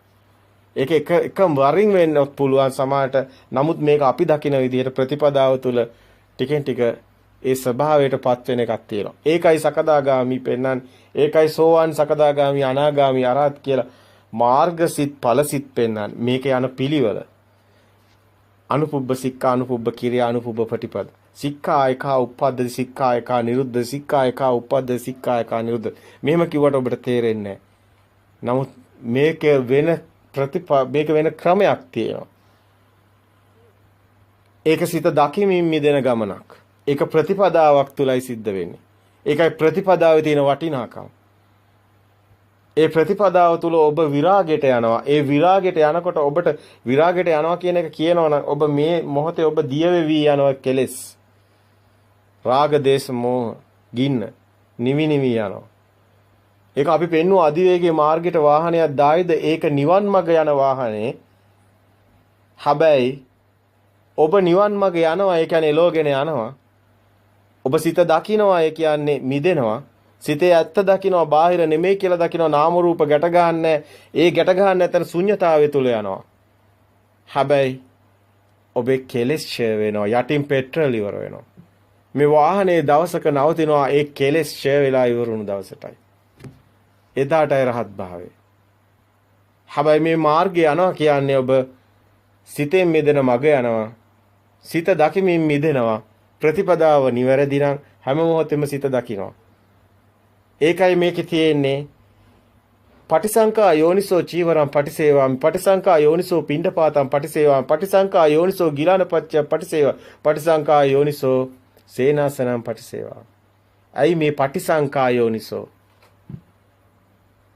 සිත දකිමින් මිදෙනවා. කෑම ගන්න ගියත් සිත දකිමින් මිදෙනවා. අභික්කන්තේ පටික්කන්තේ සම්පජානකාරීයෝති ආලෝකිතේ විලෝකිතේ සංචකාරීයෝති රිසින්නෝවා සිටින්නෝවා සම්පජානකාරීයෝති. මේ හැම දෙයකින්ම බුදුන් වහන්සේ පෙන්වන්නේ සම්පජාන සති සම්පජානේ තැනත් පෙන්වන්නේ එනේන තැන දකිමින් මිදෙනවා. එනේන සිත දකිමින් සිතින් මිදෙනවා. සත්‍ය දකින්න කොටයි සිත මිදෙන්නේ. සිත මිදෙනවා කියලා 아무තේ හිත මිදෙන්න දඟලන්නේ නැහැ. හිතට ඇත්ත පෙන්නනවා. සිතට ඇත්ත පෙන්නනකොට සිත සත්‍ය වෙන්නේ නැහැ. සිත පනවන්න තැනක් නැහැ. දැකීමක් පමණයි. දැකීමමයි සිත කියන්නේ. දකින්න කෙනෙක් නැහැ. පුජ්‍යලයක් නැති වෙනවා. දකින්න කෙනෙක් නැත්තම් ඇහෙන කෙනෙක් නැත්තම් පුජ්‍යලේ දෘෂ්ටියක් නම් දකින්න එකමයි සිත. මේ ප්‍රසාද ගුලිය වටේට ප්‍රසාදවත් වෙවි ඒ ප්‍රසාදයේ වෙන එක තුල එච්චරමයි තියෙන්නේ. මේක අවිඥානිකයි සවිඥානික නැහැ. නිස්සච්චෝ නිස්සත්තෝ නිජ්ජීවෝ ශුඤ්ඤෝ. නිස්සත්තෝ නිජ්ජීවෝ ශුඤ්ඤෝ. මෙතන සත්වයේ කෙනෙක් පුජ්‍යලයක් නැහැ. අන්න ඒකයි අවබෝධ කරන්නේ. ඒක කෙනෙක් මේ පැත්තේ නැති වෙනකොට එහා පැත්තේ දෙයක් නැති වෙනකොටයි මේ පැත්තේ කෙනා නැති වෙන්නේ. තව විදියකින් බැලුවොත් එහා පැත්තේ බිත්තිය හටගන්නේ නැහැ. ඒක බාහිරින් නෙමෙයි අපේ සම්මුති ප්‍රඥප්ති වලින් අපිම හදාගත්ත එකක් බිත්තිය කියන්නේ. බිත්තිය කියන එකක් බාහිර නැහැ. බාහිර තියෙන ওই ගල් වැලි ටිකක් එකතු කරපු හතරමහා භූත ටික. එහෙම දෙයක්වත් නැහැ. ඒකත් පනවන්නේ සිතමයි. මේ කියන එකට නෑ කියන්න වෙනවා. මේක ලෝකෝත්තර භූමියේ මේක ගැඹුරු පැත්තක් ඔබට දකින්න තියෙන්නේ. ඒකයි බුදුන් වහන්සේ ප්‍රථම නිබ්බාන සූත්‍රයේ නිවන් දකින්න සිතේ ස්වභාවය පෙන්නනවා. අති භික්කවේ තදායතන. යත නේව පඨවින ආපෝ න තේජෝ න වායු. පඨවි ආපෝ තේජෝ වායු කියලා දෙයක්වත් නැහැ. න ආකාසඤ්ඤ න විඥානං අත න අකිඤ්ඤාන න සන්න නාසඤ්ඤන. එහෙම විඥානය කියලා එකකුත් පනවන්න බෑ. මෙතන ආකාශය කියලා පනවන්නත් බෑ. සංඥාවක් කියලා එකක් පනවන්නත් බෑ. අකිඤ්ඤායතන මෙතන නෑ කියන්නත් බෑ. තියෙනවා කියන්නත් බෑ. න උබ සම්දිම සූර්යෝ සඳ හිරු කියලා දෙයක් ඇත්තෙත් නෑ. න උප්පත්ති න අපතිත්ත න අපවත්තං අනාරම්මන. මේකේ උප්පත්තියක් පනවන්නත් බෑ. අපවත්තං අනාරම්මනම් මේකේ පැවැත්මක් පනවන්නත් බෑ. අරමුණක් පනවන්නත් බෑ.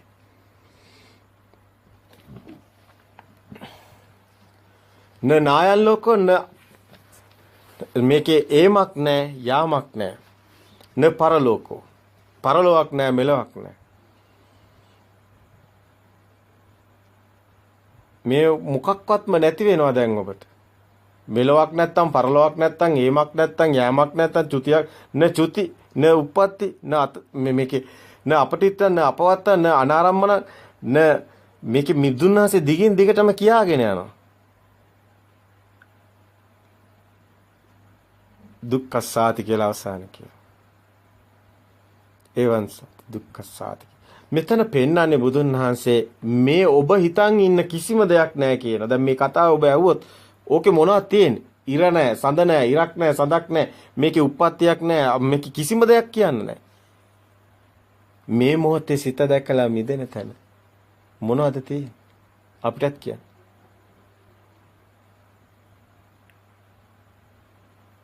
දැන් මේ මොහොතේ දකින්න සිත සත්‍ය දකින්නකොට මිදෙන තැන පෙන්වන්නේ අනිදස්සන විඥානය. ඒතර අනිදස්සන විඥානය කියන්නේ විඥානං අනිදස්සනං අනන්තං සබ්බතෝපබං. එත් ආපෝච පඨවි තේජෝ වායෝ නගාරති. පඨවි ආපෝ තේජෝ වායෝ කියලා දෙයක්වත් එතන පෙන්වන්නේ නැහැ. එත් දීගන්ත රස්සං අනතුලං සුබස දිග කොට හීන මහත හොඳ නරක ඒව මොනවත්ම නැහැ. එත් දීගන්ත රස්සං අනතුලං සුබසුබං එත් නාමංච රූපත් එතෙස්තං උපරුජ්ජ නාම රූප කියලා දෙයක් පනවන්නත් බෑ. උපරුබ්බනේ වෙනවා. උපරුජ්ජනේ වෙනවා. විඤ්ඤාතේන නිරෝධේන එත්තේතං උපරුජ්ජති. විඥානේ නැතිවීමෙන් තමයි මහණෙනි මේ සියල්ලම නැති වෙන්නේ. ඒ කියන්නේ මේ විඥානේ කියන්නේ මේ සිත මේ මොහොතේ මේ සිතයි විඥානේ වෙන එකක් නෙමෙයි. මේ සිත මේ මොහොතේ පරජානාති දකින්න ඕනේ. ඒකයි රූපේ පරජානාති කියන්නේ මේ සිත මේ මොහොතේ දකින්නේ බාහිර රූපේ සද්ද රූප ගන්ධ රූප රස රූප පොට්ටබ රූප ඔක්කොම රූප. හැබැයි රූපේ පරජානාති කියන්නේ රූපේ මායාවක් බොරුවක් කියන එකයි. මේක සිතින් හදාගෙන සිතින් බලන එකක් තියෙනවා. දැන් ඔබ හිතන්න මෙහෙම දෙයක්. ඔබ හිතින් දැන් ඔබගේ ඇහැ ගාව ප්‍රසාදයට ඔබ එකක් හදා ගන්නවා. ඊට පස්සේ ඔබ හිතා ගන්නවා ලෝකේ තියෙන එහෙම එකක් කියලා. නිකන් උපමාවක් ගන්න. දැන් ඔබ හිතින් හදාගෙන ඉන්න එකක් ඔබ ලෝකේ තියෙනවා කියලා හිතාගන්නේ. එහෙම වෙන්න පුළුවන්ද? දෙකේ වැඩක් තියෙනවා. ඔබට ඕන එකක් ඔබට හිතින් හදා ගන්න පුළුවන්. එහෙම ලෝකෙක එළිය මොකද්ද එතකොට තියෙන්නේ? මේ හදාගන්න එකත් මහණෙනි ප්‍රතිබිම්බයක්. සත්‍යයක් නෙමෙයි මායාවක් කියනවා. මේ හිතට ඔබ හිතක් කියලා එකක් දැන් මේකේ පනවන්න බැරි වෙන්නේ බලන්න. ඇහැ ප්‍රසාදවත් වෙන්නේ එළිය ආලෝකයක් තිබ්බොත්. ඒතර ආලෝකයක් නැත්තම් ඇහක් නැහැ පෙනීමක් නැහැ. ඒතර කන ප්‍රසාදවත් වෙන්නේ එළිය ශබ්දයක් තිබ්බොත්. දැන් බීරට එහෙම දෙයක් නැහැ. දැන් කර්ණ පටලේ හෙල්ලෙන ප්‍රමාණයට තමයි ඔබ ඒක සම්මුති වලින් ගලපලා තියෙන්නේ. ඇහි කාචය අනුව තමයි මේක සම්මුති වලින් ගලපලා තියෙන්නේ. දැන් බුදුන් වහන්සේ අතීතයේ මොන හරි සිතක් හිතුවත් හිතන්නේ මේ මොහොත. අනාගතේ හිතුවත් හිතන්නේ ඒකත් මේ මොහොතේ වර්තමාන සිතක්. දකින්න එකත් මේ මොහොතේ වර්තමාන සිතක්. ඇයෙන එකත් මේ මොහොතේ වර්තමාන මේ මොහොත පමණයි පනවන්නේ. අතීතේකුත් නැහැ. අනාගතේකුත් නැහැ. දකින්න මේ මොහොතේකත් නැහැ. මුකුත්ම ඉතුරු වෙන්නේ නැහැ. මොකද අපේ පෙර මතකයේ තිබුණු දත්ත ටිකකින් මේකක් අපි හදා ගන්නවා. සිත ඇතුළෙම සිතුවිල්ලක් හදාගෙන සිතුවිල්ලක් විඳිනවා. නමුත් සිතට කවදාවත් වතුර බොන්න බෑ කියන්නේ එළියට එන්න බෑ ඔය හිතට. ඒක මායාව දෘෂ්ටිය. අපි දෘෂ්ටියක් තමයි මේ ඔක්කොම කරන්නේ. ඔක්කොම කරන්නේ මේ දෘෂ්ටියකින්. එහෙම එකක් නැහැ ඇත්ත කතාව. ඒකයි අවබෝධ කරගන්න කියන්නේ. එතකොට ඒක අවබෝධ කරගත්තොත් ඒකේ නා මේකේ සත්‍ය දකිනකොටම එයාට ඊගාව සිතත් අතීතයේ තියෙන එකක් නෙමෙයි එන්නේ.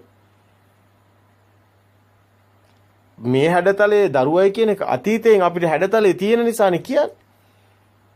එතකොට මේක නෙමෙයි අපි සම්මුති ප්‍රඥප්ති හදාගෙන මේක සිත ඇතුළෙන්නේ මේක කරගෙන ඉන්නේ කවලම් කරගෙන. ඒතර අපි ඒකනේ අර එකම එළියේ ඉන්න අම්මට මෙතන එක්කෙනෙක් කියනවා මේ මගේ නෝනා, එක්කෙනෙක් කියනවා මේ මගේ ආච්චි, එක්කෙනෙක් කියනවා මේ මගේ අම්මා, එක්කෙනෙක් කියනවා මේ මගේ නැන්දා, කෙනෙක් කියනවා පුංචි. දැන් එළියේ එක්කෙනා මැරුණාම අරයා අම්මා ගැන හිතේ හිතා අඬනවා ඒ රූපේ හැඩතලේ මේමයි කියේ. අරයා ආච්චි ගැන හිතේ හිතා අඬනවා ඒ හැඩතලේ මේමයි කියලා. අරයා ආයි නැන්දා ගැන හිතේ හිත අන්තිමටම මේකේ එකම එක්කෙනා නම් එළියේ ඉන්නේ මේ ඔක්කොටම එක්කෙනා වෙන්න ඕන. නමුත් මේගොල්ලෝ ඒගොල්ලන්ගේ ලෝකවල ජීවත් වෙනවා එළියේ තියෙන හතරමහා භූතයක් අල්ලගෙන අම්මා කියලා. එක්කෙනෙක් අම්මා කියලා අරන් ඉන්නේ අර හතර මහා භූතේ, තව කෙනෙක් ආච්චි කියලා අරන් ඉන්නේ හතර මහා භූතේ, තව කෙනෙක් නැන්ද කියලා. තව එක්කෙනෙකුට හතුරෙක් වෙන්නත් පුළුවන්. තව එක්කෙනෙකුට මිතුරෙක් වෙන්නත් පුළුවන්. එක එක්කෙනා මිනිස්සු අපි මේ මිනිස්සු ගත්තොත් එක එක්කෙනා එක එක ලෝකවල ඉන්නේ. අර එක මිනිහෙක් අල්ලගෙන. හැබැයි එතන මිනිහෙකුත් නෑ බලනකොට. ඇයි මේ එක්කෙනෙක්වටත් ඒක මිනිහෙක් නෑනේ. ඇයි එයාගේ හිතේ ඉන්නේ වෙනින් කතාවක්. අම්මා කෙනෙක් කෙනා හිතන් ඉන්නවා මගේ අම්මයි කියලා. ඉතින් නංගි කෙනෙක් කෙනා හිතන් ඉන්නවා මගේ නංගි කියලා. මහත්තයා හිතන් ඉන්නවා මේ මගේ නෝනයි කියලා. අර හිතන් ඉන්නවා මේ මගේ ආච්චි කියලා. එයා මැරුණාම අර ඔක්කොම ඒගොල්ලන්ගේ වෙඩින් කතාවල වෙඩින් ලෝකවල ඒවා හිත හිත අඬනවා. ඒක නේද ඇත්ත කතාව. අපි එළියෙන් කවදා අපේ විඥානේ කවදාවත් මේ එළියේ තියෙන දේ නෙමෙයි දකින්නේ. අපේ සිත විඥානයේ එළියේ තියෙන දේ මායාව අපි එළියේ තියෙන දේ අල්ලගෙන අපේ හිතින් එකක් හදාගෙන විඳිනවා. මෙච්චර හොඳ එකක් බලන්න රුපියල් 5000ක් වෙනවා වාස් එක. මං ගෙදර ගෙනාව. බලන්න වාස් එක බිඳුණානේ. මෙයා දැන් දුක් වෙනවා. එහෙම වාස් එකකුත් නැහැ. ඒක එයාම ඉතින් අදාගෙන මේක වටිනවා කියලා. එයාම අන්තිම දුකෙන් ඉන්නේ. මේ ක්ලේශේ, ද්වේෂේ, වෛරේ, ඉරිසියාව, තණ්හාව, මාන්‍ය ඔක්කොම අත හදාගෙන තියෙන මොකක් නිසාද? හතර මහා භූතයක්. ඒ හතර මහා භූතේකුත් නෙමේ හිතේ හැදුණු මායාවක්. හිතින්ම මායාවක් හදාගෙන හිතින්ම රාග දේශ මොහ හදාගෙන මෙයා කෙලෙස් හදාගෙන සසරක් හදාගෙන දුක් විඳිනවා. නේද? ඒ කතාව ටිකක් ගැඹුරුයි.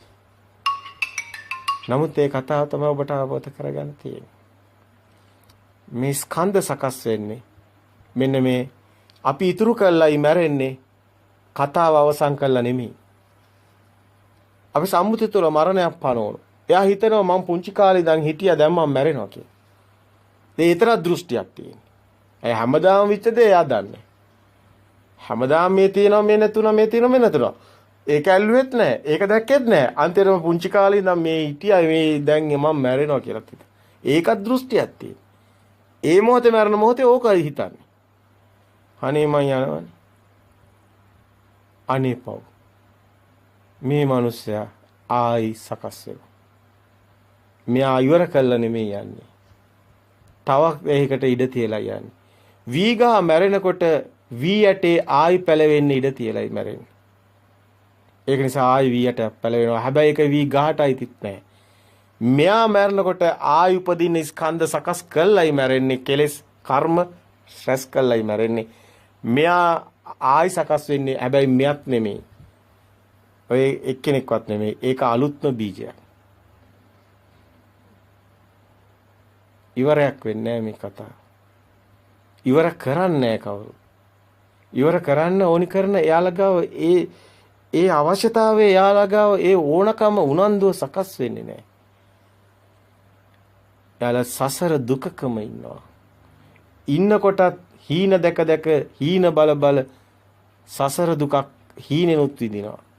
ඒකම ඇත්ත ලෝකෙත් සබෑ ලෝකෙ හීන කරගෙන විඳ විඳ ඉන්නවා. මරණ කොටත් ඉවර වෙන්නේ නැහැ. ගිහිල්ලත් ආයෝකම් වෙනවා. එකම කතාවක් දිගටම යනවා.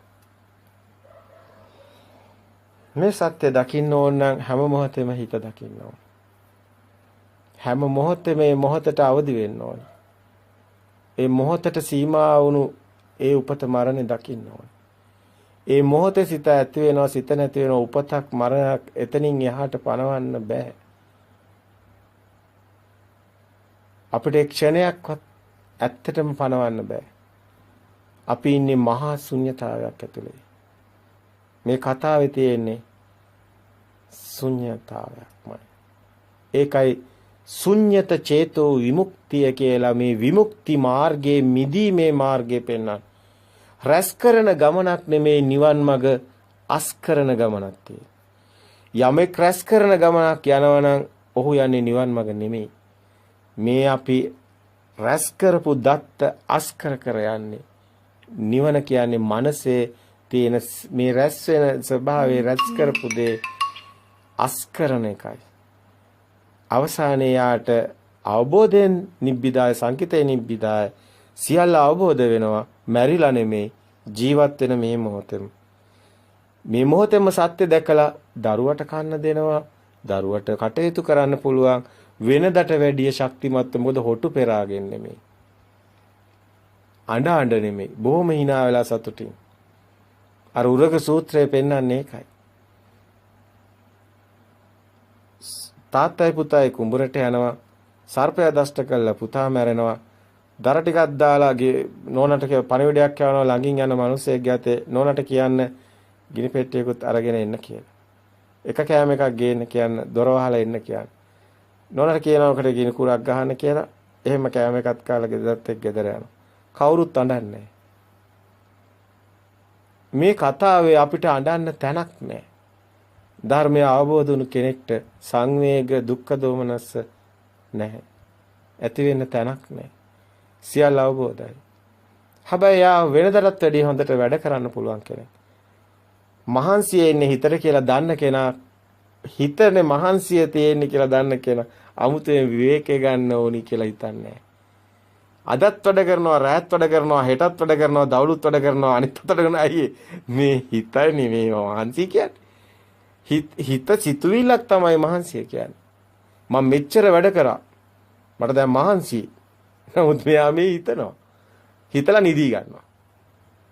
ඒකත් ඉන්නේ අන්ධභාවයේම තමයි. ඒක ලෝකේ අවබෝධය නැති කෙනාට ඔය ප්‍රශ්න තියෙනවා.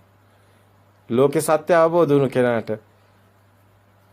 මේ ගොඩාක් දේවල් වෙනස් විදිහට පේන්න ගන්නවා. ධම්මචක්කුසේ පාළ වෙලා. එයා ලෝකේ දකින්න විදිහ සත්‍යයි දකින්නේ. සත්‍ය නම් සත්‍යමයි. සත්‍යය තාම සමහරට සාමාන්‍ය කෙනෙක් හිතන විදිහට වෙනස්. ඒකයි මේක පටිසෝතගාමී කියන්නේ. ඒකයි මේක කියන්නේ පුබ්බේ අනුසුතේසු ධම්මේසු කියන්නේ. මේ පෙර නොඇසූ විරු දහමක්.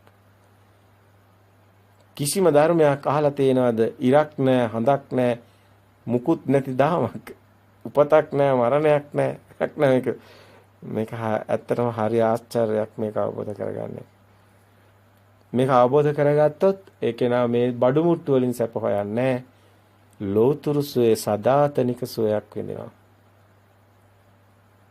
මේ කාම සුවේ මේ කම් සැප විඳින බඩු මුට්ටු වලින් විඳින සුවේ බොළඳයි. පොඩි වෙලාවයි තියෙන්නේ. දුක එනවටක් නැති කරන්න බෑ. නමුත් ලෝතුරු සුවේ කිසි තැනක දුකක් නැහැ. ඇති වෙන්න හේතු නැහැ. මහා සාන්ත සෝයක් තියෙනවා. උපතක් නැහැ, මරණයක් නැහැ, සදා අමරණීයයි. ඒ කෙනාට මරණයක් පණවන්න බෑ. ඒ කෙනාට ඉපදෙන දවසක් පණවන්න බෑ. මැරෙන දවසක් පණවන්නත් බෑ. ඒ සිතේ දකින්න දෙන සිත පරජානාති. සිත යථාභූත ඥාණයෙන් දකිනවා. හැම ෂණේම සිද්ධ වෙන මේ සබා දහමේ සංසිද්ධිය දකිනවා. කිංයා සත්‍ය අවබෝධ කරගන්න කෙනා. ඒ මහා මුනිවරු අදස් සිටිනවා. අවුරුදු සියවස් ගණනාවක් වැළලුණු ඒ පරම සත්‍ය දැන් එළි වෙන කාලය ඇවිල්ලා. මේ ලෝකේ සත්‍ය කතා කරන මුනිවරු පහළ වෙනවා. යම් භූමියක යමෙක් සත්‍ය දේශනා කරයිද ඒ භූමිය තුල විපටිතෝ විචටිතෝ ඒ කියන්නේ නැවත නැවත මේක විවර වෙන්න ගන්නවා. නවත්තන්න බෑ. බුදුන් වහන්සේ දේශනා කරනවා මේ දහම අවුරුදු 5000ක් පවතින්නේ 2500ක් ගිය තැන මේක විවර වෙනවා කියලා. මේ දහම නැවත විවර වෙනවා. ඉස්මතු වෙනවා. කාටවත් ඒක නවත්තන්න බෑ. ඒක කෙනෙක් කරනවා නෙමෙයි. මේ සබා දහමට අයිති දෙයක් කාටවත් අයිති නෑ. සබා දහමේ සංසිද්ධිය කිසිවෙක් කරනවා නෙමෙයි. කිසිවෙකුට එහෙම ගලපන්න පුළුවන් කමක් නෑ. මේ ශරීර ධාතු වල නෙමෙයි මේ කතාව තියෙන්නේ. පුජ්‍යලයකට පනවන්න බෑ. මේක වෙනම න්‍යායක්. මේක වෙනම විශ්ව න්‍යායක් තියෙන්නේ. ඉතින් ඒ සත්‍ය සම්ප්‍රේෂණය වෙනවා. මෙහෙම දේශනා කරනකොට ඒ ශක්තියක් විදිහට ඒ ශක්තිය අර අහසේ විදුලි කරනකොට මෙහි ජනෙල් හෙල්ලෙන්නේ සමාන කම්පන තියෙන තැන් කම්පණය වෙනවා. මෙතන සද්ද සත්‍ය ඉස්මතු කරනකොට ඒ විඥාන ශක්තිය තව අයට කම්පණය වෙනවා. ඒක කාටවත් පේන්නේ නැහැ. යමෙක් සත්‍ය දේශනා කරොත් ඒක තව අයට කම්පණය වෙනවා. එයාට සත්‍ය දැනෙන්න ගන්නවා. එයා ඉන්නේ කොහෙද? එයායි ශරීර ධාතු වල දේ විඥාන සකස් වෙලා තියෙන්නේ. ඒ නියම ස්වභාවයකට ඒ දේ සිද්ධ වෙනවා. කිසිවෙකුට නවත්තන්න බෑ. ඒක සවිඥානික නෑ. ඒක වෙනම තලයක කතාවක්. ඒ සත්‍ය තේරුම් ගැනීම නිසා ඊටම අසීරුයි. සත්‍ය ඉස්මතු වෙන යෝගී කිසි කෙනෙකුට ඒ සත්‍ය යට යවන්න බෑ. එහෙමනම් ඔබටත් ඒ සත්‍ය සම්ප්‍රේෂණය වෙනවා. මේ ඇහෙන යමෙක් ඉන්නවනම් ඒක වචනයක් ගානේ එයාගේ අතුලාන්තයේ චිත්තචෛසික ස්පන්දනය වෙනවා. සත්‍ය ඉවල්ලන්න. එයාගේ විඥාන ධාතු සකස් වෙන්නේ ඔහු කරනවා නෙමෙයි. ඔහුගේ විඥානේ ශුන්‍යත්වයට සුදුසුයි. ප්‍රභාස්වරයට සුදුසුයි. එහෙනම් සුද්ධ ස්වභාවයට සුදුසුයි. එහෙනම් ඒ සුද්ධාත්ම වලට සකස් වෙන්න කාලේ. ඉතින් යමෙකුට මේ එක් වචනේ හෝ ඇහෙනවා මේ පරම සත්‍ය මහ පොළොව වගේ මිනිස්සු හිටියට නිවපොත්තට ගත්ත පස් ටික වගේ මේ ශක්තිය උපදින්නේ බොහොම සුළු පිරිසටයි. හැමෝටම එක වගේ වෙන්නේ නැහැ. ඇහෙනවා නම් යමෙකුට ඔහු තමයි සුදුස්සා. මොකද මේක ඇහෙන්නේ නැති කෙනාටයි නොවෙන්නේ. ඇහෙන කෙනාට ශක්තිය සකස් වෙනවා. ඒකට කුසලයක් විනක් හේතු වෙනවා ඇති. එහෙමනම් සියලු දෙනාම සියලු සත්වයෝම මේ ආසන හැමෝම නිවනින්ම සැනසීම ලබනවා. අපි විවිධාකාර ස්වභාවයට විවිධාකාර පැතිකඩයන් ඔස්සේ මේ ධර්ම ඉස්මතු කරා. මේ ධර්මයේ ඊටාම දුර්ලභයි. මේ මනුස්ස භවයක්ම ඕනේ මේ සත්‍ය අවබෝධ කරගන්න. ඔය ගහක ඉන්න කුරුල්ලෙකුට එළියේ ඉන්න තිරිසන් සතෙකුට මේ සත්‍ය අවබෝධ වෙන්නේ නැහැ. හැබැයි මනුස්ස ආත්මයක් ලැබුවොත් ඒ මනුස්ස සිතකට මේ සත්‍ය අවබෝධ වෙනවා. ඉතින් ඒ පරම උතුම් මනුස්ස ස්වභාවයට ඔබ ඒ සකස් වෙලා ඒ මහා පුණ්‍ය ශක්තිය ඇතුළේ ඉන්න මොහොත සත්‍ය අවබෝධ කරගන්න උත්සාහ කරන්න. ප්‍රතිපදාව නිවැරදිව ගලප ගන්න. ඥානව කටයුතු කරන්න. තෙරුවන් සරණයි.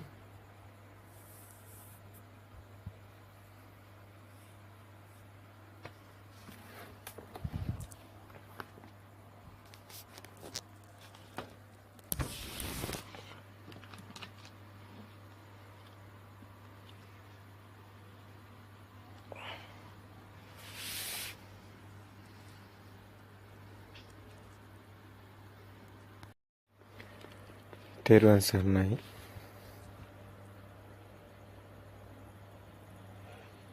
නැවත උපතක් ගැන කතා කරන්නේ පෘථග්ජන ලෞකික මනසකි. ආත්මයක් නැති පුජ්‍යල සංඥා නැති සත්ව පුජ්‍යල කතාවක් නැති කතාව ලෞකික මනසට ගෝචර නැහැ. සවිඥානික ස්වභාවයක් අවිඥානික ස්වභාවයත් නුවණින්ම දැකේ. නුවණින්ම දැකේ තොයි. මරණෙත් නැවත උපදින්නෙත් නැති මරණයක් නැති නැවත උපතක් නැති ඒ සදාතනික ඒ අමරණීය සදාතනිකයි කියන කතාව. අමරණීය කියන්නේ මරණයක් නැති උපතක් නැති තැනනේ. එහෙනම් ඒ සදාතනික සෝයක් නේ. ඒ ලෝතුරු සෝය ගැන ලෞකික භූමියේ ඉන්න කෙනෙක් කොහොම දකින්නද? ඒ වේදනා සංඥා සංඛාර පනවන්න බෑ. ස්කන්ධ කතාවක් නෑ. දැන් බලන්න නිවන් දකින්නවා කියන කාරණේ නිවනට ගිය කෙනෙක් ඉන්නවද? නෑ නේද? නිවනට ගිය කෙනෙක් නෑ.